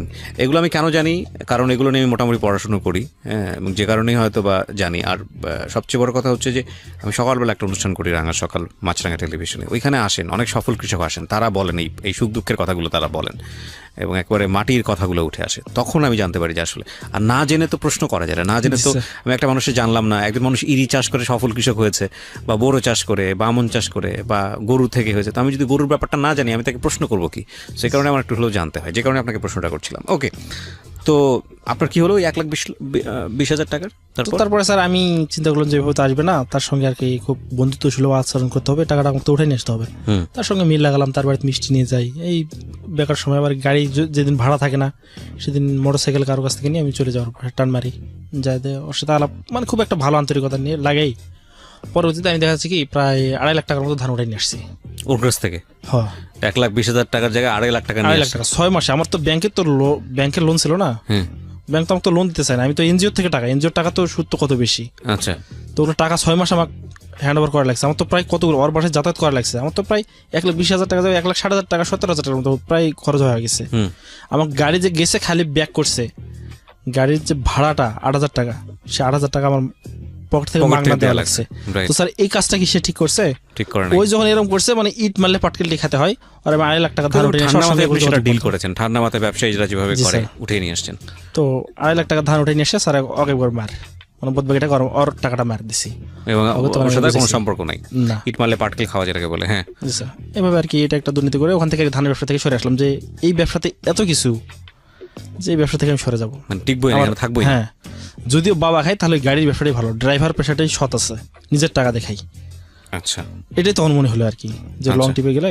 তো যাই হোক স্যার, ড্রাইভিং লাইসেন্সের জন্য অ্যাপ্লাই করলাম, ওইদিকে চলতেছে। ড্রাইভিং লাইসেন্স ছাড়াই এতদিন ধরে ইয়াবাকে এই ব্যবসা, হ্যাঁ ধরে না ড্রাইভার 2000 প্রায়, আমি তো স্টুডেন্ট থাকা অবস্থায় তো গাড়ি চালাইছি। কত থেকে কত পর্যন্ত লাইসেন্স ছাড়া চালিয়েছেন? এই তো স্যার আমি তো অ্যাপ্লাই করছি 2016 সালের লাস্টের দিকে, 16 সালের লাস্টের দিকে স্যার। আমি তো ড্রাইভিং লাইসেন্স পেলাম এই জানুয়ারি মাসে। কত বছর আপনি লাইসেন্স ছাড়া চালিয়েছেন? 2011 সাল থেকে 2016 সাল পর্যন্ত লাইসেন্স ছাড়া। যদি হত্যা প্রমাণিত হয় তবে মৃত্যুদণ্ড, এবং এছাড়াও সর্বোচ্চ 5 বছরের জেল এবং 5 লক্ষ টাকা জরিমানা রেখে আইন করা হচ্ছে। আমরা খুব আশাবাদী এই কারণে যে নতুন প্রজন্মরা খুব বেশি সোচ্চার এই বিষয়টা নিয়ে, এবং তারা এই অনিরাপদ মৃত্যু চায় না। তো সেই জায়গাটা থেকে প্লিজ সবাই সতর্ক হন। আসলে নাথিং টু সে, একটা হচ্ছে যে প্রথমত আমি আইন ভাঙবো না, এটা হচ্ছে একটা বিষয়, এটা হচ্ছে সুনাগরিকের প্রথম এবং প্রধান দায়িত্ব। আরেকটা হচ্ছে এটা নিশ্চিত করা, এটা হচ্ছে সরকারের দায়িত্ব, যে না তুমি আইন ভাঙলে পার পাবা না। দুটো জায়গায় খুব মজবুত হোক। এছাড়া আসলে কী বা বলার আছে আমার। আমি খুব অবাক হলাম যে 5 বছর লং রুটের গাড়ি, আমি মাঝে মাঝে যাই, মানে আমার বাড়িতে যাই, আমি বাইক চালাই, আমি একজন বাইক রাইডার, আমি খুব লং রুটে বাইক চালাই, 200-250 কিলোমিটার বাইক চালাই কখনো কখনো।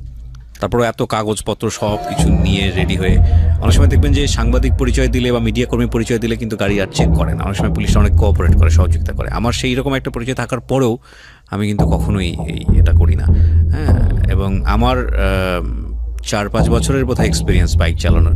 আমি একটা মামলাও খেয়েছি সেদিন, কিছুদিন আগে। ঠিক আছে, আমি অপরাধ করেছি, আপনি মামলা দিতেন, এটাকে রিকোয়েস্ট করিনি। তো যাই হোক, আপনি 5 বছর লং রুটে গাড়ি চালিয়েছেন 100 টাকা দিয়ে, মোটামুটি কল্পনা মনে হচ্ছিল। হ্যাঁ, যেখানে যাই ঠেকাই সেখানে যাই 100 টাকা। আচ্ছা, তারপরে আপনি লাইসেন্স করার চিন্তা করলেন 2016 সালে? হ্যাঁ, লাইসেন্স তো আসলে আমি একটা, যেহেতু এত শিক্ষিত হয়েছি, একটা দেখি পিয়ন পোস্ট হলে আমি সরকারি চাকরি, একটা গভর্নমেন্ট জব করবো। তারপরে আমি করলাম কি, যে তখন আবার ওয়েবসাইটের কাজ চলে আসলো। তো ওয়েবসাইটের স্কুল প্রতিষ্ঠানের, শিক্ষা প্রতিষ্ঠানের ওয়েবসাইট .edu.bd জি একটা ওয়েবসাইটগুলো খোলা লাগবে। তো একজন শিক্ষকের সহযোগিতা নিয়ে বলে যে আমাদের যতগুলো আছে শিক্ষা প্রতিষ্ঠান, তুমি সবগুলো করে দাও ওয়েবসাইট। ওকে, হ্যাঁ স্যার, ওয়েবসাইট করে দিলাম। ওয়েবসাইট করে দেওয়ার পাশাপাশি ওয়েবসাইট স্যার 7,000 টাকা 8,000 টাকা। আমি একটা জিনিস বুঝতে পারছি না, আপনি গ্রাফিক্স ডিজাইনে এত ভালো কাজ জানেন, আপনি ওডেক্সে কাজ করেছেন লম্বা সময়, এবং আপনার ক্যারিয়ারের যে শিফটিংটা আমি দেখতে পাচ্ছি, আমার কিছু খুব মারাত্মক লাগছে যে এই মানুষটা, এবং আপনি ওয়েবসাইট তৈরি করতে পারেন, আপনি টেকনোলজির দিক থেকে এত বেটার, আইসিটিতে সাউন্ড এত ভালো, সেই মানুষটার এত চেঞ্জ কেন? আপনি সেখানে ধানের ব্যবসাতেই বা যেতে হবে কেন? বা সেই মানুষটাকে আপনার ড্রাইভিং পেশাতেই আসতে হবে কেন? আপনি তো চাইলে ফ্রিল্যান্সিং করেও চলতে পারতেন। স্যার আসলে ফ্রিল্যান্সিংয়ে তো স্যার আর তো আগানো যাচ্ছে না এখন, আর স্যার ওই রকম সুযোগটা হয় না। সামহাও আমি যেটা বুঝতে পারছি, আপনার ব্যাটে বলে হচ্ছিল না, আপনি সেরকম পয়সা পাচ্ছিলেন না, আপনি স্যাটিসফাইড ছিলেন না, যে কোনোভাবেই হোক না কেন। ওকে, তারপর ড্রাইভিং করতেছি, ওখান থেকে টাকা আসতেছে, আবার ওয়েবসাইটের কাজ করতেছি, সারা রাজ্যে ওয়েবসাইটের কাজ, ওয়েবসাইটগুলো তৈরি করে দিলাম। তো স্যার দেখা যাচ্ছে কি, একটা করে শিক্ষা প্রতিষ্ঠানের ওয়েবসাইট আর কি কন্ট্যাক্ট করলাম আর কি 7-8 হাজার টাকা করে। তো এখান থেকে আর কি প্রায় মোটামুটিভাবে 92টা প্রতিষ্ঠানের ওয়েবসাইট তৈরি করলাম। আচ্ছা, অনেক পরিমাণ টাকা আসলো। চিন্তা করলাম রাস্তার উপর থাকাটা নিরাপদ না, রাস্তার উপর থাকা মানে সুতার উপর রাখা। আচ্ছা, তো তার ফলে আমি ইয়াতে চলে আসলাম, এই ব্যবসাতে চলে আসলাম, ক্যামেরা নিলাম। ক্যামেরা, ওয়েডিং, হ্যাঁ ওয়েডিং ফটোগ্রাফি, হ্যাঁ ওয়েডিং ফটোগ্রাফি এবং এই ভিডিও যেটা আর কি। চিন্তা করে দেখুন ওর ক্যারিয়ারগুলো কীভাবে দৌড়াচ্ছে একটা থেকে একটা, এবং মানে কোনোটার সাথে কিন্তু কোনোটা যায় না। মানে ঠিক আছে ধানের ব্যবসা করতে পারলাম না, ঠিক আছে এবার মরিচের ব্যবসা করি, সেটা নয় মেনে নেওয়া যায়, ব্যবসার মধ্যেই আছি। ও ব্যবসা থেকে শিফটিং করে ড্রাইভিংয়ে চলে যাচ্ছে, আবার ড্রাইভিং থেকে ফটোগ্রাফিতে চলে আসতেছে, মানে এটা আনথিঙ্কেবল মনে হচ্ছে আমার কাছে। ওকে, মানে রাস্তার উপর ড্রাইভিং থেকে বাদ দিয়ে আর কি হ্যাঁ ভিডিওর ব্যবসা শুরু করলাম। তো ভিডিও প্রজেক্টর, মানে বিভিন্ন মাহফিলে আর কি প্রজেক্টর সরাসরি লাইভ দেখানো, আমাদের প্রত্যন্ত এলাকায় তো ওটা বিশাল কিছু। তো দেখা যাচ্ছে কি যে এটা কাজ করতেছিলাম, তো এই ব্যবসার উপরে একজনের আবার কুনজর পড়লো। ওকে, একটা সাধারণ থানা প্রপারে একটা ব্যবসা থাকলে এনাফ। ওকে, তো এটা তো আমার নিজের টাকা দেখি না, ক্যামেরা নিজের টাকা দেখি না, প্রজেক্টর মানে একটা করে ডিএসএলআর সাজাতে গেলে স্যার প্রায় 1 লাখ টাকার উপরে খরচ। তো তারপরে একটা ডিভি ক্যামেরা, মানে এইচডিভি ক্যামেরা একটা কিনতে গেলে প্রায় 80-90 হাজার 1 লাখ টাকা খরচ।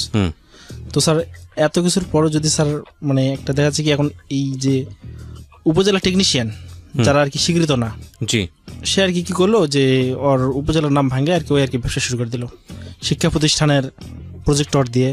আবার শিক্ষা প্রতিষ্ঠানগুলোকে হুমকি দিল, সে একটা যায় কোনো একটা ক্ষমতার বলে হুমকি দিল যে ওই ওয়েবসাইটগুলো চলবে না, আমার কাছে করা লাগবে। তো স্যার ওরা আসে, স্যার অনেকে দেখা যাচ্ছে কি অনেক শিক্ষক আছে যে 4,000 টাকা দিছে আর 4,000 টাকা পরে দিবে, তারা দেয় নেই স্যার, অনেকে দেয় নেই। আমি তো স্যার এটা পরবর্তীতে ক্যামেরা ট্যামেরা এতগুলো নেওয়া পড়ছে স্যার, প্রায় ঋণের উপর দিয়ে আর কি দেনা করছি, এনজিও থেকে লোন নিছি। ওকে, তো এইভাবে আর কি কাজ চালালাম। কিন্তু ওই এমনভাবে ব্যবসা শুরু করলো, ওর তো প্রজেক্টর তো আর কিনতে হয় নাই। আপনি টিকতে পারলেন না। আমি স্যার কিভাবে টিকবো স্যার, আমি একটা ক্যামেরা কিনছি 1 লাখ টাকা দেয়, আমি যদি ওয়েডিং এ যদি ফটোগ্রাফি পাঠাই আমি অন্তকে 4,000 টাকা 5,000 টাকা করে পাইতাম। ওই এখন ফ্রি, এখন মানে আর কি সরকারি একটা ওই যে নির্বাচন কমিশনের যে ডিএসএলআর গুলো আছে ওগুলোতে ফটোগ্রাফি পাঠিয়ে দেয়, ও যদি 500 টাকা পায় ওটাই ওর লাভ।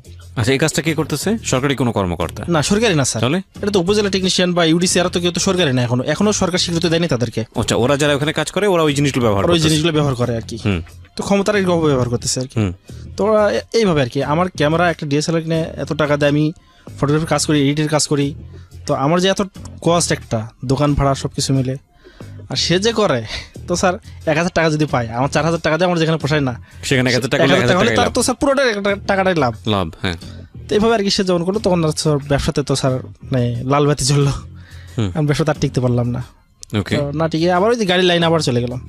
আচ্ছা, ঘুরে ফিরে ওই গাড়ির লাইনে এখন মানে কোথাও ভাত না হোক সে না হোক, ওটা আমার ঠিকই আমার মানে আমি স্যার মানে একটা জিনিস ভাবি যে অলস মস্তিষ্ক শয়তানের আড্ডাখানা, অলসভাবে বসে থাকলে মাথার শয়তানের বুদ্ধি ঢুকবে। That's important point. ও কিন্তু কোনো জায়গায় গিয়ে স্টে করতে পারছে না, 2-1টা জায়গায় গিয়ে 2 নম্বরই করতেছে, বাট ও কিন্তু চেষ্টা করে যাচ্ছে নিজেকে ক্যারিয়ারটাকে এস্টাবলিশ করার জন্য, ও কিন্তু একদম বুকে যায়নি। এটা কিন্তু একটা খুব ভালো দিক ছিল। হ্যাঁ, ও চেষ্টা করতেছে। তারপর স্যার এখান থেকে আর কি হঠাৎ করে আর কি ওই যে হিলি সীমান্ত যেটা আর কি, তো হিলি বর্ডারে একজন খুব একটা মানে ওখানকার খুবই একটা নাম করা আর কি লোকের সঙ্গে পরিচিত হয়। তো উনি বললো যে তোমার তো গাড়ি আছে, গাড়ি তো মোটরসাইকেল তো ভালো ড্রাইভ করতে পারো, তো তুমি এক কাজ করো, শুধু প্রোটেকশন দেওয়া লাগবে, তোমাকে আমি একটা বাইক নিয়ে দিচ্ছি, তোমার বাইক আছে না, কোথাও একটা বাইক কিনো, তো শুধু জাস্ট রাস্তাঘাট শুধু দেখে নেবে, আমার পিক আপ যাবে, মানে কি কাপড়ের পিক আপ, ইন্ডিয়ান কাপড়ের ব্লাকি ব্যবসা, পিক আপ যাবে, তোমাকে শুধু জাস্ট গাড়িগুলো শুধু কভার করতে হবে, সাইড রোডগুলো শুধু তোমাকে শুধু মারতে হবে, তোমার একটা গাড়ি যদি রংপুর ঠিক মতো ভাবে পৌঁছে যায় তোমার সঙ্গে সঙ্গে 4,000 টাকা দেওয়া হবে। ওকে, তো চিন্তা করলাম সারাদিনে যদি আমার 2টা যদি টিপ যায়, 4 দিনে আমার 8,000 টাকা ইনকাম, 7 দিনে যদি 2টা টিপ হয় তাহলে আমার 8,000 টাকা ইনকাম। তাহলে গাড়িতে আমার থাক রিক্স, যখন গাড়ি যখন ড্রাইভিং করতেছি তাহলে মোটরসাইকেল ড্রাইভিং ট্রাই করে দেখি। ওকে, এই ব্যবসাতে যখন গেলাম স্যার তখন মানে ইন্ডিয়ারও লোক পরিচিত হলো, বাংলাদেশের লোক, মানে কারা রংপুরের কারা কাপড় কিনে বেচতে করে। এই ড্রাইভিং এর আপনার হলো 4,000 টাকা করে পেতেন, তাই তো? শুধু একটা টিপ হতে পুরো টাকাটাই আমার, মোটরসাইকেলের তেল সবকিছু ওনার। আচ্ছা, কোথা থেকে কোথায় টিপটা মারতে হবে? হিলি থেকে কাপড়টা নিয়ে যেতে হবে রংপুরে। এটা কি মানে যেটা কাপড়টা নিয়ে যাবেন সেটা কি বৈধ কাপড় না অবৈধ কাপড়? এটা তো সব অবৈধ কাপড়, ফুলফিল অবৈধ, মানে ইন্ডিয়ান কাপড়টা। আচ্ছা, এটা আপনি তার মানে এক ধরনের আপনার বলে স্মাগলিং করতেছেন? জি স্যার। ওকে, সো এখানে এইজন্য পয়সাও বেশি। আমি বলি স্যার যে পাখি জামাটা আছে, হ্যাঁ, পাখি জামাটা ওখানে ইন্ডিয়াতে বাংলা টাকা দিয়ে কিনলে ওখানে মানে যে টাকার তো একটা 2 নম্বর তো হচ্ছেই, মানি লন্ডারিং তো ওখানে একটা হয়ে যাচ্ছে। জি। তো ইন্ডিয়াতে আমরা পাখি জামা কিনি 700 টাকা, ঢাকার বুকে সেই জামাটার দাম 4,000 টাকা। ওই জামাটা তাহলে বুঝতে তো পারতেছেন স্যার? রাইট, বুঝতে পেরেছি। ওকে, তো কি হলো, শুরু করলেন? তো এটা শুরু করলাম আর কি, ওদের শুধু ট্যাকেল দিতাম, তো গাড়ি একটা নিয়ে যেতাম 4,000 টাকা, বাইক ঠিক সব ওনারা দিয়ে দিত? হ্যাঁ, ওনারা দিয়ে দিত। পুলিশ ধরতো না? পুলিশ স্যার ওই যে সাইডে আমাদের প্রোটেকশন দিয়ে দিচ্ছে। আচ্ছা, আর পুলিশের ব্যাপারটা স্যার একটু টপ সিক্রেটই থাক। আচ্ছা, গোপন রাখতে চাচ্ছেন, ঠিক আছে, ফাইন। তো পুলিশকে আমরা আর কি কভার করে একটা হয়ে যেত আর কি, ওটা উনি সামাল দিতেন, মানে যিনি মালিক উনি সামাল দিতেন, উনি সবকিছু সামাল দিতেন। শুধু একটু বিজির দিকে একটু দেখে শুনে একটু রাখতে হতো। আচ্ছা, তো আমরা আর কি ওইভাবে আর কি ইয়া করলাম, করতে করতে ইন্ডিয়ার লোক পরিচিত হলো, বাংলাদেশের লোক যারা আর কি কাপড়গুলো কিনে এরা পরিচিত হলো। পরে কি করলাম, নিজেই আমি শুরু করলাম বিজনেস। জি, মানুষেরটা দরকারটা কি, আমি নিজেই দরকারটা কি। তো কাপড় ব্যবসা যখন করতেছি দেখা যাচ্ছে আমি 1 লাখ টাকা ইনভেস্ট করলে আমার সব চারপাশে দিয়ে থেকে আমার 10 থেকে 15,000 টাকা লাভ টিকে। 1 লাখ টাকায়? 1 লাখ টাকায়। ওকে। তা দেখা যাচ্ছে যে আবার ওই পার্টিগুলো বলতেছে একটু ফেন্সি ডিল নেয়, মানে ডালের ব্যবসা শুরু, মানে সাথে আরো কিছু নেন, ডাল ডুল নেন, এগুলো কিছু লোক আছে নাকি, পার্টি আছে নাকি, ইয়া করতে দেওয়া যাবে নাকি। তো আমি বললাম দালাল হিসেবে নেওয়ার সাথে দালাল হিসেবে প্রথমে শুরু করলাম। আচ্ছা, দালাল হিসেবে ফেন্সি ডিল, মানে মাঝখানে আপনি থাকতেন, থেকে অন্য কাউরে ইয়ে করে দিতেন? হ্যাঁ, নেগোশিয়েট করে দিতাম ওটা।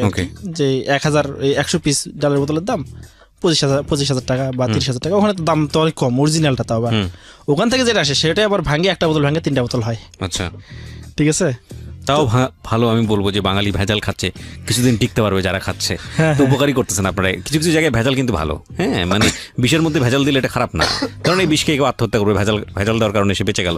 তো কিছু কিছু জায়গায় কিন্তু ভেজালটা ভালো। ওকে, পানি খাওয়াচ্ছে স্যার, পানি আর টাইগার তো স্পিড, ওইটা মিক্স করে সঙ্গে 1 বোতল ফেন্সিডিল, আর মানে 1 বোতল ফেন্সিডিলকে 3 বোতল বানাচ্ছে টাইগার দিয়ে। এটা আপনারাই করেন? হ্যাঁ, ওখান থেকে এটা একটা পার্টি আছে, মানে এই মিক্সিং করার একটা আলাদা পার্টি আছে। মিক্সিং করাটাও সিস্টেমটা জানি স্যার পুরোপুরি। কিরকম? স্যার এই যে বোতলের শিপিটা খোলার সময় যে কটকট শব্দ হয় না, এই যে চিরুনি আছে না, চিরুনির যে প্লাস্টিক গুলো আছে, এটা কিন্তু দেখতে কিন্তু সমান লেভেলের। এটা একটু দিয়ে ওই যে হট গান আছে যে মোবাইল সার্ভিসিং করার সময় যেটা খোলে, ওটা একটু লাগিয়ে দিলে কিন্তু ওটা কটকট শব্দটা হয়ে যায়। ও, তার মানে আলটিমেটলি যখন পরবর্তীতে খুলবে তখনও কটকট শব্দ হবে, মনে করো যে অরিজিনাল। ভেজালের মধ্যে ভেজাল, তার উপর 2 নম্বরই শেষ নাই।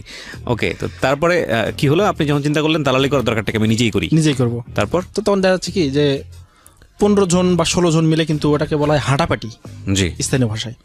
ওরা কিন্তু মানে ওই যে হাফ প্যান্ট পরে গেঞ্জি গায়ে দিয়ে পিছনে কিন্তু বস্তা নিয়ে রাতের বেলা সারা রাত ধরে হাঁটে ওই রংপুরে পৌঁছে যায়। ইন্ডিয়াতে হাঁটে? ইন্ডিয়ার থেকে হাঁটা শুরু করে একবারে। ওরা কি ইন্ডিয়ান না বাঙালি? না, আমাদের স্থানীয় লোক আর কি। ওরা ইন্ডিয়ার ভিতরে গিয়ে এই জিনিসটা করে? হ্যাঁ, সীমান্তের লোক আর কি। আচ্ছা, ওরা থেকে নিয়ে আসে এবার সরাসরি একবার রংপুর অথবা সাইডে কোথাও পৌঁছে দেওয়া রাতের মধ্যে ওরা হাঁটে। হ্যাঁ, মানে 9টা থেকে 10টার পরে হাঁটে, এত জোরে জোরে হাঁটে, ভোর হওয়ার আগে আবার পৌঁছে যায়। তো এই রাতে ওরা ধরা পড়ে না? নিশ্চয়ই এগুলো সেটিং মিটিং করা থাকে, তখন তো আমার তো মনে করেন যে মাত্র কয়েকটা টিপ মারে আমি একটা তো অ্যাপাসে আর কি আর নেওয়া আমার পক্ষে কোনো ব্যাপার না। মানে টাকা কি, টাকার উপর আমি তো শুয়ে থাকার লোক। দেখেন, যে লোক টাকার পেছনে দৌড়াচ্ছিল শেষ পর্যন্ত টাকার জন্য সে কোথায় যাচ্ছে, এগুলো খেয়াল করবেন। এবং আমরা একটা মানে মারাত্মক একটা কথা আছে যে নেসেসিটি নোজ নো ল। আমি সবসময় বলি প্রয়োজন কোনো আইন মানে না। আমার প্রয়োজন যখন এমন হবে, এত তীব্র হবে, ক্ষুধা যখন পেটের মধ্যে থাকবে, ওই খাবারটা কোথা থেকে আসছে ওই সম্পর্কে আমার কোনো জ্ঞান থাকবে না। সব মানুষই আসলে এথিক্যাল হতে পারে না, এবং সেটা এক্সপেক্টেড করাটাও কাম্য না। সব মানুষই যদি ঋষিমুনি হতো তাহলে হয়তো রাষ্ট্রের প্রয়োজনই হতো না, কারণ রাষ্ট্র মানেই তো আইন, রাষ্ট্র মানেই তো সামাজিকতা, রাষ্ট্র মানেই তো নিয়মকানুন, রাষ্ট্র মানেই তো ন্যায় অন্যায়, রাষ্ট্র মানেই তো ফাঁসি হবে, রাষ্ট্র মানেই তো মানে মানতে হবে অথবা তোমার খবর আছে। তো এই বিষয়গুলোর প্রয়োজন হয়েছে এই কারণেই যে সব মানুষ আসলে ঋষিমুনি হবে না, সব মানুষ আসলে এথিক্যাল হবে না, সব মানুষ আসলে মূল্যবোধে বেঁচে থাকবে না।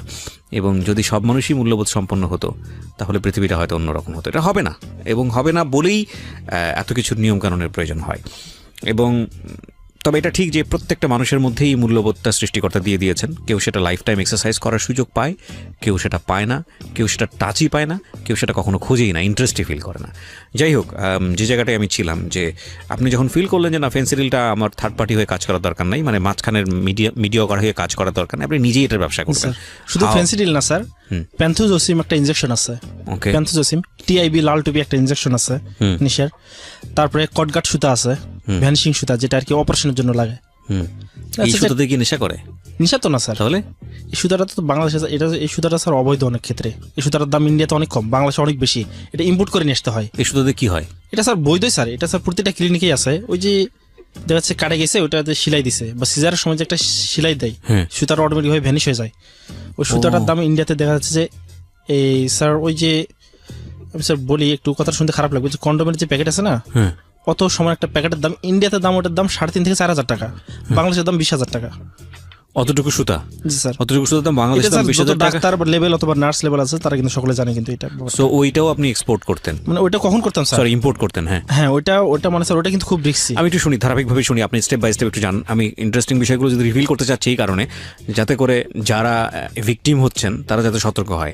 হ্যাঁ, কিভাবে আপনি এটার মধ্যে ইনভলভ হলেন? মানে সিন্ডিকেট অনেক বড় হয়ে গেল। হ্যাঁ, যে দেখা যাচ্ছে যে রংপুর অথবা ঠাকুরগাঁও অথবা আপনি রিসিভ গাইবান্ধার করতেন কোথায়, আপনি জিনিসটা রিসিভ করতেন কোথায় এই ফেন্সি ডিলটা? এটা বাংলাদেশে সীমান্তেই সঙ্গেই একবারে আশেপাশে লোকজন ছিল না আইন রক্ষা সকলে তো এই ব্যবসায় তো করে। ওইখানে শুধু আপনি না আরো অনেকেই ছিল? সকলেই ব্যবসা করে। নাকি হাট বাজার বসে যেত নাকি? হাট বাজার বসবে কেন স্যার, রাতের বেলা অন্ধকারে? রাতের বেলা অন্ধকারে সবকিছু, মানে ওখানে তো কোনো তার কাটা দেওয়া আছে নেই। ওখানে এমন একটা, আমি এক স্থানটার একবার গ্রামটার নাম উল্লেখ করে বলি, এটা যারা অনেকেই যায় এখন ঢাকা থেকে অনেকে মার্কেট করতে যায়, গ্রামটার নাম হচ্ছে হাড়িপুকুর, দিনাজপুরে হিলি সীমান্তে। আচ্ছা, হাড়িপুর গ্রামটা এমন একটা জায়গার মধ্যে পড়ছে, একটা মসজিদের সঙ্গে যে দেওয়ালটা, একটা মাত্র দেওয়াল, তার এই পাশে একটা মন্দির। আবার মসজিদের অর্ধেক পড়ছে ইন্ডিয়াতে, অর্ধেক পড়ছে বাংলাদেশে। মন্দিরের অর্ধেক পড়ছে ইন্ডিয়াতে, অর্ধেক পড়ছে বাংলাদেশে। ফার্স্ট অফ অল প্রিয় শ্রোতা, I respect all the peoples of Haripukur যারা গ্রামে বসবাস করছেন। আমরা এটা ইনভেস্টিগেট করিনি, উনি ওনার মতো করে বলছেন, সুতরাং এটা সত্য কি মিথ্যা আমরা জানি না, বাট সেই জায়গাটা থেকে এটা সত্য হতে পারে, মিথ্যা হতে পারে। উনি ওনার লাইফের ঘটনাগুলো বলছেন এখানে। হ্যাঁ স্যার, আপনি দিনাজপুরে যে কাউকে বলতে পারেন, প্রায় অনেকেই জানে কিন্তু এই ব্যাপারটা। আচ্ছা, অন্তপক্ষে যারা আপনাদের ইম্পোর্ট এক্সপোর্ট করাটা খুব ইজি হয়ে যায়। আচ্ছা, তো ওখান থেকে আসে পরে তো অনেক লাইন আর কি লাইন করা থাকে, তো এইভাবে আর কি কাজ করলাম। তো জাস্ট মাঝখানে দুটা মামলাও খালাম।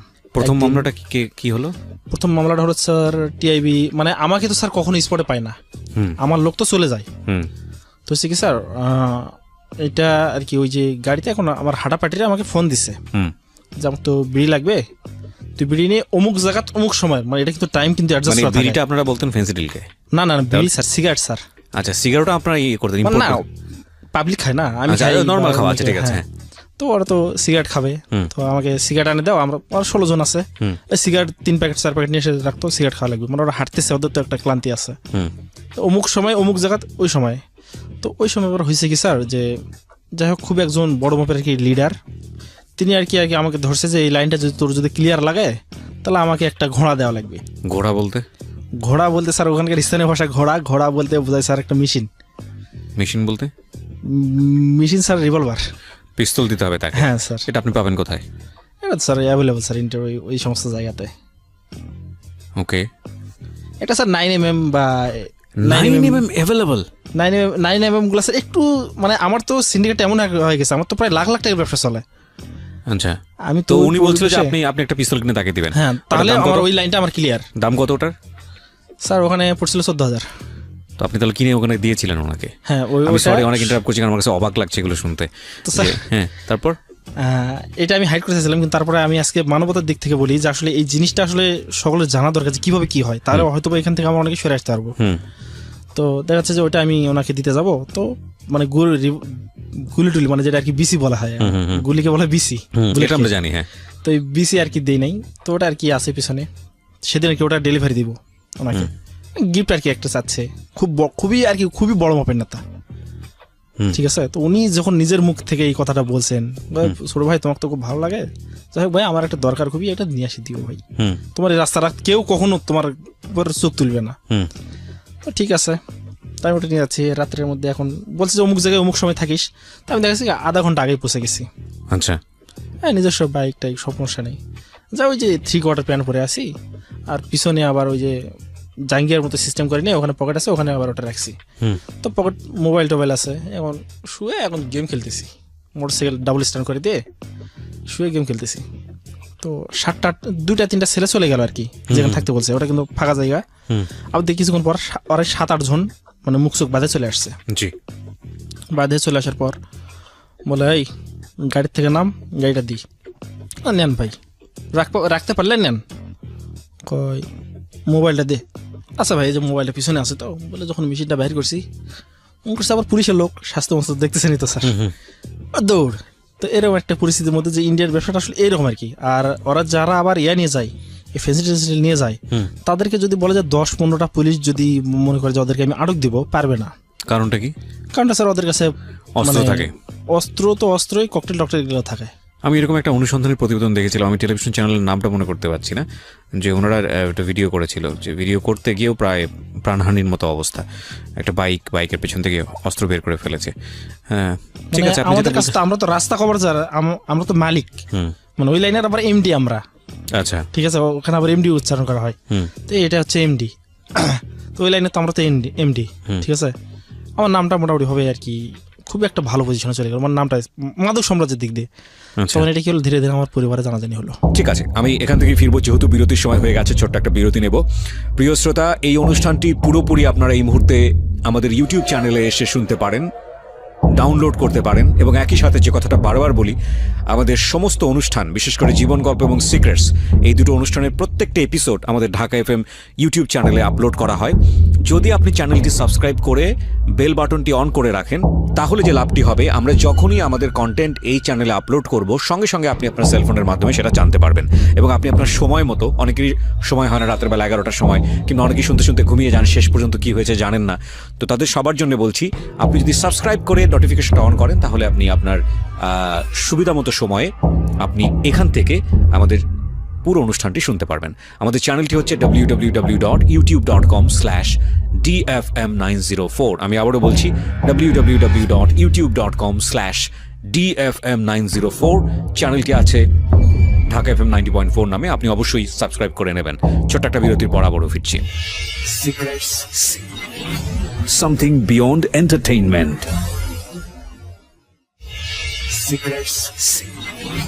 Something beyond entertainment. Welcome back once again. আপনারা শুনছেন সিক্রেটস ঢাকা এফএম 90.4-এ। আজকে সিক্রেটসের 35তম পর্ব। আমি আরজি কিবরিয়া রয়েছি আপনার সঙ্গে, এবং ঢাকা এফএম 94-এ প্রতি রবিবার এই অনুষ্ঠানটি প্রচার করা হয়। এছাড়া প্রতি বুধবার জীবন গল্প প্রচারিত হয়। এছাড়া মাইক্রোফোন টেস্টিং 1024 নামে একটি অনুষ্ঠান আমি করছি, সেটি হচ্ছে রেডিও আম্বার 102.4-এ, এবং সেটা প্রচারিত হয় প্রতি শনিবার রাত 10টায়। প্রিয় শ্রোতা, আমরা কথা না বাড়িয়ে আবারও ফিরছি আমাদের গেস্ট, যিনি আজকে রয়েছেন মানিক, তার কাছে। মানিক, কত টাকার করে নিয়ে আসতেন আপনি ওইখানে? দেখাচ্ছে স্যার 5,000 যদি বোতল যায়, তাহলে ওই সময় তো দাম কম ছিল। আচ্ছা, ওই সময় দেখাচ্ছে যে 28,000 টাকা করে, 1.5 লাখ টাকার। 28,000 টাকা কি? 28,000 টাকা সব। তার মানে একটা হচ্ছে হলো আপনার 280 টাকা। আমি পুরো প্রসেসটা জানতে চাচ্ছি। একটা হচ্ছে যে আপনি 5,000 বোতল কিনলেন, হ্যাঁ, এই 5,000 বোতল আপনার কাছে আসতো কিভাবে? বস্তা করে? হ্যাঁ, বস্তা করে। একবার ওখান থেকে প্যাকেটিং সিস্টেম আকারে বস্তাতে আর কি, খুব সুন্দরভাবে আর কি। এটা নিয়ে আপনি কোথায় রাখতেন? ওইটা নিয়ে মানে ওখানে আশেপাশের বাড়িতেই, প্রতিটা বাড়িতে আর কি সিস্টেম করা আছে সম্পূর্ণ। ওদের বাড়ির মধ্যে সিস্টেম করা আছে, মানে কোথায় লুকালে যাতে লোকজন দেখতে না পারে, মানে মোটামুটি বাচ্চা কাচ্চা থেকে সবাই এটার সাথে, সবাই এটার সঙ্গে জড়িত। আজকে কিন্তু ভয়াবহ রকমের একটা এপিসোড। আমি প্রথম দিকে আজ করতে পারিনি যে এপিসোডটা এত মানে সিরিয়াস একটা এপিসোড হবে। সো ঠিক আছে, তো বাচ্চা কাচ্চা মানে মোটামুটি পুরো কালচারটাই হয়ে গেছে এরকম, যেটাকে যেভাবেই হোক ওইটার সাথে ওদের জীবন জীবিকা সবকিছু। তো আপনি সেভ করলেন, এবং আপনি ডেলিভারিটা দিতেন কিভাবে? আমার এই যে পার্টি আছে, ওরা কি আপনাকে পুরো পাইকারি নিয়ে যেত নাকি খুচরা নিত আপনার কাছ থেকে? আমার কাছ থেকে পাইকারি নিত। কিরকম? মানে এটা হচ্ছে বাংলাদেশের ভেতরের পার্টি, আপনি হচ্ছেন বর্ডার পার্টি। আমি তো বর্ডার পার্টি, আমি তো বর্ডার পার্টির কাছ থেকে আমি কিনে নিতাম। কিনে নিলেন ইন্ডিয়ার থেকে বর্ডার কিনে নিলাম। আমাকে যে বর্ডার বাড়িটা যে আমাকে হেল্প করলো, তাকে আমি দিয়ে দিলাম 5,000 টাকা, 7,000 টাকা, 10,000 টাকা। ওখানে আবার 1000 হিসেবে সিস্টেম হিসেবে রাখা লাগে, 500 টাকা করে 1000, মানে ভাড়া আর কি। ও, এটা যতদিন থাকবে এটা ভাড়া হিসেবে দেওয়া লাগে। দিন গেলে 500 টাকা। লাইন ক্লিয়ার হচ্ছে কবে, লাইন ক্লিয়ার কবে পাবো। আচ্ছা আচ্ছা, আবার লাইন ক্লিয়ারের অনেক ব্যবসা আছে। এটা স্যার, এটা অনেকটা একটা গভীরে চলে যাচ্ছে, এটা আমি না যাই। না, আমি তো জানতেই চাই আপনার কাছে, কারণ আমি এটা বলা যাবে না স্যার, এটা বললে আমার সমস্যা হতে পারে। কেন আপনার সমস্যা হবে? কারণ এটা স্যার অনেক প্রশাসনিক ব্যাপার। আচ্ছা ঠিক আছে, প্রশাসনিক ব্যাপারটা আমি অ্যাভয়েড করি। ওকে, আমি যেটা জানতে চাচ্ছি যে লাইন ক্লিয়ার মানে হচ্ছে, আপনি বুঝতে পারছি যে আপনি হয়তো এমন একটা জায়গা থেকে খবরটা চাচ্ছেন যেটা আপনাকে অনেকখানি সিকিউরিটি দিবে, যে না আপনি বা রাস্তায় নামলে কোনো সমস্যা হবে না। তার মানে এটার সাথে অনেক বড় একটা চেন ইনভলভ। ওকে, তারপরে আপনি কি করেন? এটা আপনি আবার পাইকারি সেল করেন? আমার যে কর্মচারী আছে তাদেরকে দিয়ে আমি সরাসরি করে রংপুরে ট্রান্সফার। রংপুর, গাইবান্ধা, দিনাজপুর থেকে রংপুরে ট্রান্সফার। আপনি কত করে বিক্রি করেন? আমার স্যার এটা যায় 42,000। মানে আপনি 28,000 টাকা করে কিনে 42,000, 45,000। তার মানে আপনার এই যে টাকাটা, আমার তো স্যার, আমি তো কিনি স্যার 3,000 বোতল। 3,000 বোতল কিনে বানাই তৈরি করতে 5,000। ও, 3,000 কিনে আপনি 5,000 করেন? হ্যাঁ, এটা তৈরি করতে আবার 50 টাকা করে খরচ পার বোতলে। হ্যাঁ, ওই যে আপনি ওই স্পিড আর হচ্ছে আপনি চিরুনি টিরুনি এগুলো দিয়ে এগুলো মিশান। তার মানে এগুলো কোথায়? এগুলো কি রাতের আধারে বাড়ির মধ্যে লোকজন করে?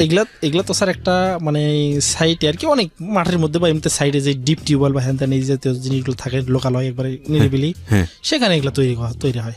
এরা বসে বসে এই জিনিসগুলো, এটা বর্ডার থেকে মনে করেন 20-30 কিলোমিটার 40 কিলোমিটার দূরে, মানে যেখানে কেউ কখনো সন্দেহ করতে পারে না। এরা বসে বসে এগুলো বানায়? হ্যাঁ, কারা বানায়? এই কর্মী কারা? এরা বাচ্চা কাচ্চারা করে এইসব কাজ? ছোট ছোট বাচ্চা কাচ্চারা, ছোট বাচ্চা কাচ্চারা, মানে কি যারা আর কি এক্সপার্ট, দেখা যাচ্ছে 1500 সহজে সাধারণ এক্সপার্ট হাত না হলে এটা করতে পারবে না কেউ। আচ্ছা, ওরা নিজেরাও খায়? এই ফেন্সিডিল কেউ খায় না, বললাম না যে আমাদের বর্ডার এলাকায় গেলে মদ খাওয়া রাজা হও। ওই মদ খায় কিন্তু ফেন্সিডিল খায় না। ফেন্সিডিল খায় না। আচ্ছা ওকে, তো এরা আপনাকে ওই মানে আপনি তাহলে 1টা থেকে 3টা বানালেন, বানিয়ে আপনি 3000 কিনে 5000 করলেন, করে ভেজাল এখান থেকে শুরু হলো। ভেজাল এখান থেকে শুরু। আচ্ছা, তো এরপর থেকে হচ্ছে হলো আপনি বিক্রি করলেন হলো 45,000 টাকা বা 48,000 টাকা, যেটা বিক্রি করতে পারেন, করে দিলেন। করার পরে তাহলে কি দাঁড়ালো, এটা এরা নিয়ে গিয়ে আবার কি করে? এরা কি খুচরা বিক্রি করে না এরাও পাইকারি হাত পাতল করে? ওনারা আবার দেখা যাচ্ছে যে অতখানি তো বিক্রি করতে পারবো না, কাউকে 50 পিস, কাউকে 100 পিস, কাউকে 200 পিস, ওইখান থেকে হচ্ছে খুচরা খুচরা করে চলে যায়। শেষ পর্যন্ত এটা দাম দাঁড়ায় কত করে? দাম দাঁড়ায় স্যার 600 টাকা 700 টাকা এরকম একটা দাম দাঁড়ায়। আচ্ছা, এটা অরিজিনাল না, কিন্তু এটা এবার অরিজিনাল ভাবে জানে যে এটাই হচ্ছে পিওর একদম। এটা খায় তো যারা যেভাবে মাতলাম করে, যেভাবে ঝিমায়। আর ফেন্সিডিল খায় কি স্যার? ফেন্সিডিল খায় তো আসলে আমি বুঝি না স্যার। এটা আসলে বাংলাদেশের মানুষ যে নেশা করার, নেশার দিক থেকে ফেন্সিডিল আর গাঁজা, বাবা, এই 3টা জিনিসের স্যার আমি কথাটা বলে আমি কিছু বুঝলাম না। আমি নিজেও প্রতিটা এক্সপিরিয়েন্স করে দেখছি। গাঁজা খেলে স্যার মানে শরীরটা স্যার ভূমিকম্পের মতো দোলায়। লাভটা কি হলো এটা খায়? নিজেকে সোর মনে হয়। আচ্ছা, নিজে কিছু না করলেও যদি আপনি একটা যদি গাঁজা খান স্যার, আপনি কোনো কিছু করেন নাই জীবনে, আপনি যদি গাঁজা খান আপনাকে নিজেকে মনে হবে আমি একটা সোর। আচ্ছা, লাভটা কি হলো? ওকে। আর ফেন্সিডিল খেলে যে মানে মুরগি যে একটা মানে মুরগির অসুখ ধরে না, রানীক্ষেত্র হলে যেরকম, হ্যাঁ হ্যাঁ হ্যাঁ, এই যে ঝিমাতে থাকে তার লাভটা কি? এটা খায়। আচ্ছা, আমি সবার কাছে একটা প্রশ্ন করতে চাই, আপনার তো এখান থেকে তো অনেক লাখ লাখ দর্শক শোনায়। না, আমার তো জীবনই এমনিতেই আসে, কারণ আমি রাতের বেলা 4 ঘন্টা 3 ঘন্টা ঘুমাই, কখনো কখনো আমি রেগুলার ঘুমাইতে পারি না। না স্যার, আমি তো জীবন থেকে বেরোতে চাই, বিকজ আমার ঘুম হয় না, ঘুমানোর মধ্যে আমি ঘুমোতে পারি না, বিকজ আমার প্রচুর কাজ করতে হয়। ভোর 5টার সময় উঠে রাত 10টা 11টা 12টা পর্যন্ত জেগে থাকতে হয়। আমার কোনোদিন রাত 3 ঘন্টা 4 ঘন্টা। আমার এমনিতে টেবিলে ডেস্কে বসলে আমার জীবনী চলে আসে। I want to remove that জীবনী। আর এই যে ড্রাইভাররা আছে এই ফেন্সিডিল খায় যারা গাড়ি চালায়, তাহলে তাদের কি আপনি কি এই জীবনটা ছাত্ররা যে আন্দোলন করে স্যার কম জন্য না স্যার, আমি অ্যাভেলেবল দেখছি যে প্রায় অনেক ড্রাইভার আছে ফেন্সিডিল খায় ওটা গাড়ি চালাচ্ছে। তো গাড়ি ফেন্সিডিল খাইতে এমনিতে তো ঘুমে, তো ফেন্সিডিল তো খায়, মদ খেয়েও গাড়ি চালাচ্ছে অনেকে। হ্যাঁ মদ খায়, মদের দিক দিয়ে অনেকে আছে। আপনি ফেন্সিডিলের কথা বললেন, গাঁজার কথা বললেন, আর ইয়াবার কথা কি বলতে যাচ্ছেন? হ্যাঁ, এই যে ইয়াবাটা স্যার, ইয়াবা খেলে স্যার এই যে ঘুম হয় না তো স্যার এই যে শরীরটা একটা যে টান টান ভাব চলে আসে হাত পায়ের মধ্যে, রগের মধ্যে, যখন অ্যাকশনটা যখন শেষ হয়ে যায়, এটা খেলে যতক্ষণ সিগারেট খাবো ততক্ষণ ভালো আছে, তাহলে সিগারেটটা বাদ আমার সমস্যা শুরু। রাইট, প্রায় 24 ঘন্টা থেকে 48 ঘন্টা পর্যন্ত ওই সমস্যাটা কাটার পর তারপরে একজন মানুষ সুস্থ স্বাভাবিকভাবে ফিরে আসতে পারে। ও কিন্তু ওর এলাকায় কিন্তু মাদক সম্রাট হিসেবে মোটামুটি খ্যাতি পেয়ে গিয়েছে। ওই গল্পটা কিন্তু ওই জায়গাটায় আছে। সেখান থেকে কিন্তু আজকে এই জায়গাটায় এসছে কনফেস করবার জন্যে এবং নিজের ভুলগুলো বলার জন্যে। তার মানে বুঝুন, একটা কথা আছে, মানুষ যখন অর্থ পেতে থাকে, প্রচুর অর্থ পায়, অর্থের মালিক হয়ে যায়, সেই সুযোগটা যখন মানুষের হাতে আসে তখন মানুষের কিন্তু হিতে বিপরীত কোনো জ্ঞান থাকে না। সামহাও ওই জায়গাটা থেকে ও কোনো না কোনোভাবে ওর বিবেক বোধ জেগেছে। আমি জানি না এখনও ওই জায়গাটায় আছে কিনা, যে কারণে আজকে এখানে এসছে, এবং সেই জায়গাটা যেন আমরা রেসপেক্টের চোখে দেখি। ওকে, তো বলুন, আপনি যেটা বললেন যে মোটামুটি আপনার পরিবারে জেনে গেল যে মাঝখানে তো স্যার একটা কথা তো বাদ দেওয়া হয়েছে যে দুটো মামলার প্রসঙ্গে ছিলাম আমরা, মামলাটাও বলা। আমি আরেকটা কথা বাদ গেছি স্যার। তো আমার আর কি ওই যে ধানের ব্যবসা চলাকালীন অবস্থা আমার বিয়ে হয়, আমার বাবার দেখাশোনা অনুযায়ী, বাবার যেহেতু সম্ভ্রান্ত, জি, তো খুব একটা মুসলিম মানে ইসলামিক দৃষ্টিতে দেখতে শুনতে অন্তপক্ষে 100টার মধ্যে একটা এরকম একটা মেয়ের সঙ্গে আর কি বিয়ে হয়। নামাজ কালাম থেকে দিক থেকে খুব ভালো, মানে বয়স অল্প হলেও তার আর কি, সে নাবালিক হিসাবে বিয়ে করিনি, আবার সাবালিকা হিসাবেই মোটামুটি 18 বছর হয়েছে তখন বিয়ে করছি। তো বুদ্ধিতে তার একটু খুব ভালো, সামাজিক ব্যবস্থা বুদ্ধিতে খুব ভালো। সে যখন জানতে পারছে তখন আমাকে তাকে বলে যে আসলে দেখো যে আসলে এগুলা করা ঠিক না, অনেকভাবে আর কি বোঝালো, এটার থেকে বের হয়ে আসো, এটা মানুষ নিন্দা করতেছে, তুমি এগুলা করতেছো, তুমি এগুলা কাউকে জানো না, আব্বা কালকে খাতাকারি করছে, তোমার এগুলা করার দরকার আছে, জমা জমি আছে আবার শপথ করে খাও। জমা জমিতে এরকম অবস্থা, প্রায় তো সব তো বন্ধক রাখাই হয়েছে, প্রায় 17-18 বিঘা সম্পত্তি, তার ভিতর 15 বিঘাই ধরেন যে স্যার বন্ধক রাখা হয়েছে আপনাদের ফ্যামিলি থেকে। জি স্যার, এই যে অসুস্থের কারণে। ওকে, তো আমি কিভাবে এখন চলবো? ঠিক আছে, তোমার ড্রাইভার পাশে ভালো আছে, তুমি গাড়ি চালাও, সৎ পথে 2 টাকা ইনকাম করে খাও। তার কি 2টা মামলা হয়েছে, 2টা মামলা যাই হোক স্যার। 2টা মামলা কিসের ছিল? আপনি 2টা মামলার প্রসঙ্গে বলতেছেন। 2টা মামলা স্যার, এটা একটা অস্ত্র মামলা। অস্ত্র বলতে কি ধরা দিল? অস্ত্র পাইলেন কে দিল মামলাটা? স্যার হাতে নাতে 2টা মামলা স্যার, একটাও কেউ হাতে নিতে পারেনি, মানে এই সাম্রাজ্যের মধ্যে আবার স্যার হিতে মানে একটা ওই আমার সাথে আমার পার্টিগুলা কই নিছে, পক্ষ প্রতিপক্ষের ব্যাপার আছে স্যার। হ্যাঁ স্যার, আপনার কেউ ক্লায়েন্ট আছে, আপনার ক্লায়েন্টকে আমি নিছি, এরকম আর কি ব্যবসা ব্যাপার। তার কি ওরা আর কি স্যার ইচ্ছাকৃত ভাবে আর কি মামলাগুলো রয়েছে। আমাকে হাতে নাতে কোথাও কখনো পাই নাই, আমি হাতে নাতে কোনো কিছু রাখি না। ওই শুধু একটা শুধু মেশিনই শুধু আমার জীবনে, সারা জীবনে শুধু পার করা হাতে, নিজে হাতে। তাছাড়া সবকিছুর মানে মূল ওই যে এমডি, মালিক, ম্যানেজিং ডিরেক্টর, জি, এই লাইনের এইভাবে আর কি পরিচিত, এমডি হিসেবে পরিচিত। তো আর কি এইভাবে আর কি 2টা মামলা আর কি মানে গোছানো মামলা আর কি দিয়ে দিছে। পরে চিন্তা করলাম আর কি অনেকভাবে আর কি ইয়া করলো, বাড়ি থেকে বোঝালো, চিন্তা করলাম আসলে এটা কোনো জীবন না।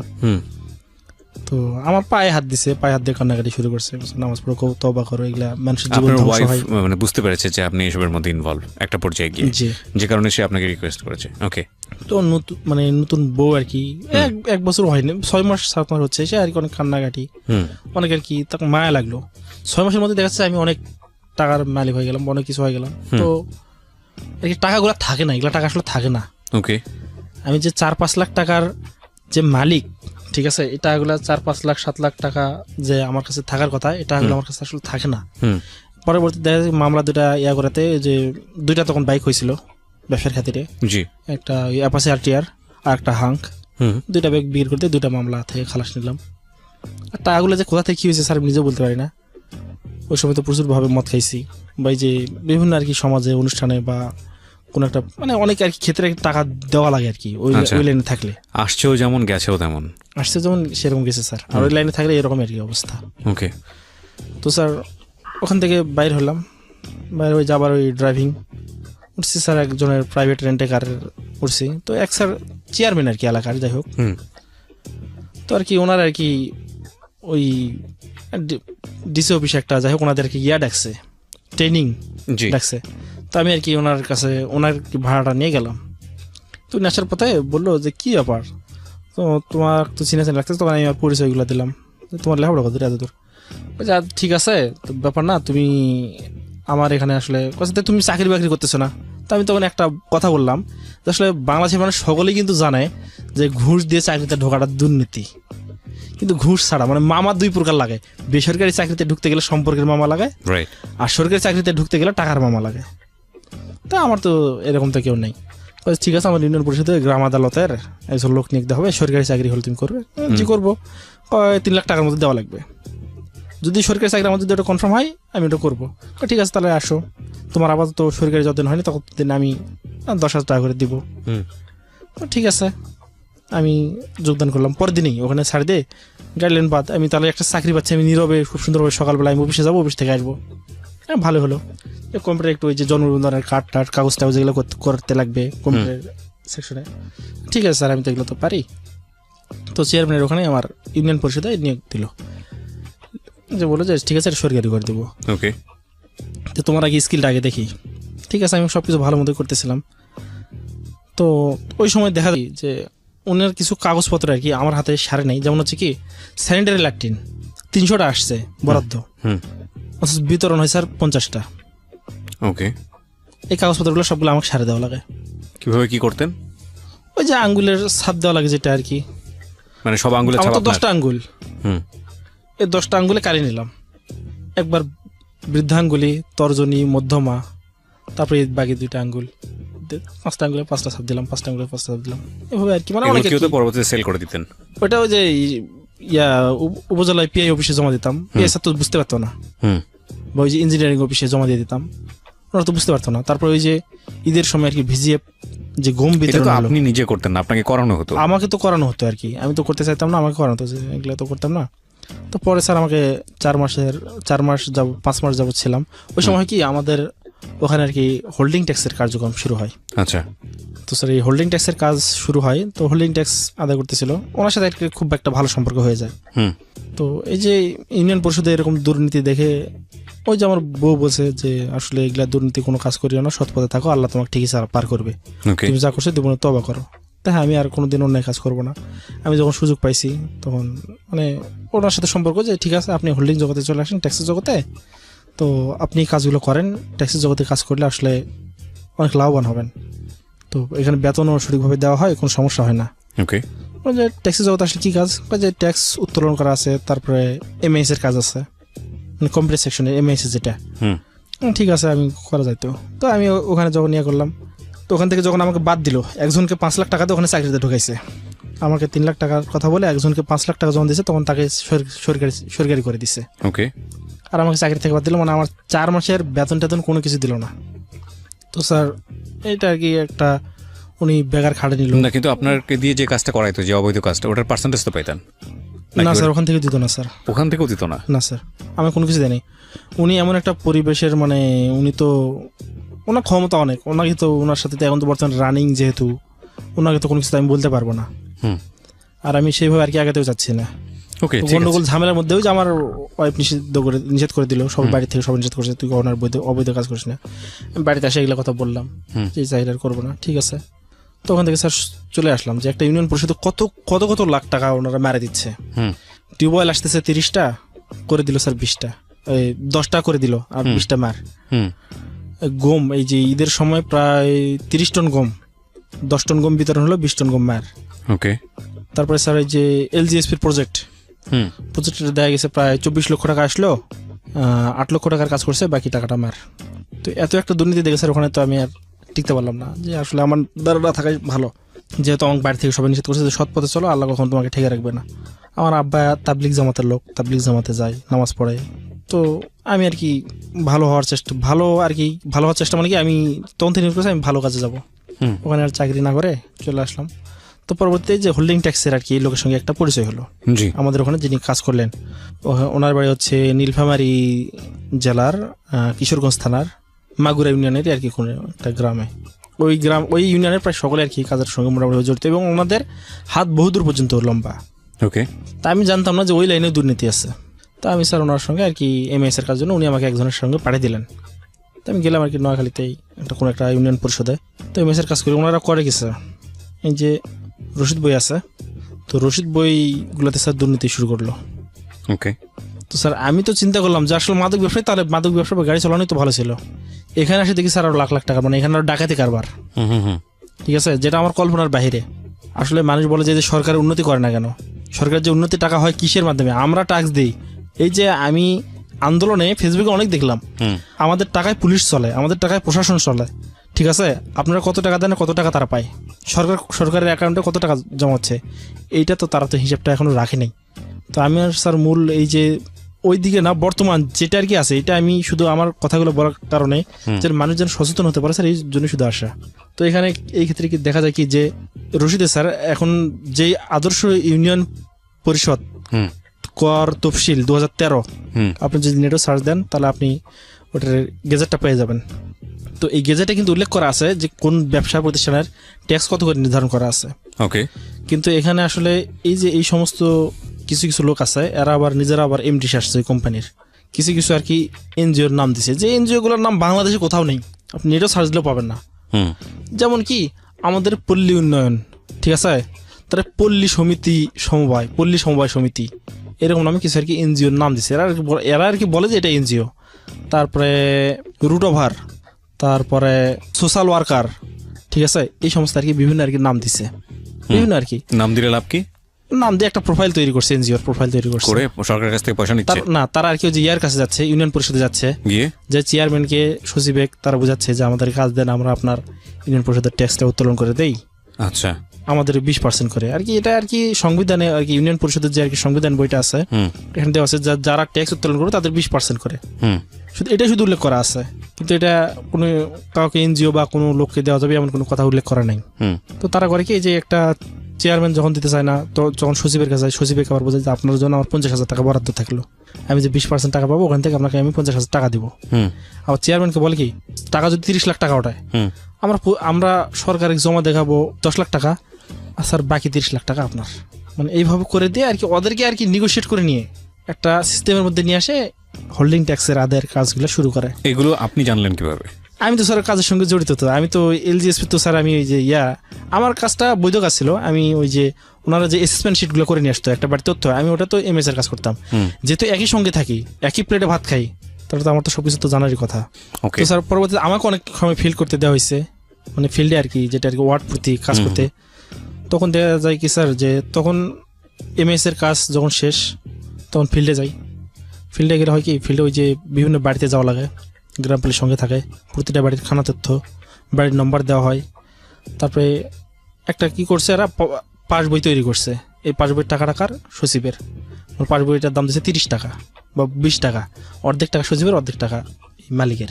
আচ্ছা, এনার আন্ডারে এই যে 9 জন লোক থাকে, 9টা ওয়ার্ডে 9 জন, একজন কম্পিউটার অপারেটর, মানে যে শুধু এমএস এর কাজ করবে, তো এইভাবে আর কি কাজ চলে।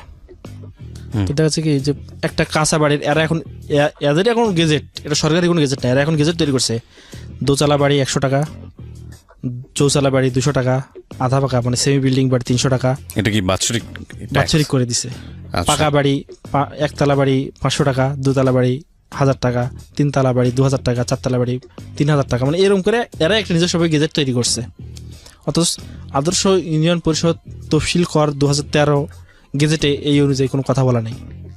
ওকে, ওখানে লেখা, ওখানে কিন্তু আর কি স্কোয়ার ফিট আকারে দেওয়া আছে। তারপরে দেখা যাচ্ছে যে এই ব্যবসায়িক যেটা, ওখানে চূড়ান্তভাবে লিখে দেওয়া আছে ব্যবসায়িক লাইসেন্স অথবা পারমিট ফি 200 টাকার বেশি হবে না, অতিরিক্ত নেওয়া যাবে না। তো এখানে দেখা যাচ্ছে একটা দোকানে যাচ্ছে, দোকান রেট দিচ্ছে আবার এরা 4-5 জন দোকান যাচ্ছে, আপনি ট্রেড লাইসেন্স করেন, ট্রেড লাইসেন্স করেন, 1000 টাকা দেন। এবার একটা অতিরিক্ত টাকা পাবলিকের কাছ থেকে আদায় করতেছে। তো এটা করতেছে ঠিক আছে, ধান্দা আর কি, এটা করতেছে ঠিক আছে। তো এক্ষেত্রে করে কি স্যার, যে রসিদ বই আছে না, রসিদ বই তো দেয় এখানে। তো আসলে কি এটা কাগজ দিয়ে টাকা নেওয়া, যে রসিদ বইগুলো আছে স্যার, রসিদ বই ধরেন স্যার 1 থেকে 10 নম্বর সিরিয়াল, এই এখানে আসলে স্যার 2 নম্বরই করে। আরো 3টা বই অতিরিক্ত ছাপে নিয়ে আসে, যেমন হচ্ছে 3 নম্বর বই রসিদ বই 2টা আছে, 5 নম্বর রসিদ বই 2টা আছে, 8 নম্বর রসিদ বই 2টা আছে। ওকে, ঠিক আছে স্যার। এরকম করে যদি কোথাও দেখে যে এটা আসলে এইভাবে বই চালানো সম্ভব হচ্ছে না, তখন করে কি স্যার, যে এরকম বাড়তি যে বইগুলো ছাপে নিয়ে আসছে এখান থেকে পাতাগুলো কাটে নিয়ে ওই রসিদ বইয়ের মধ্যে ঢুকে দেয় আটা দিয়ে।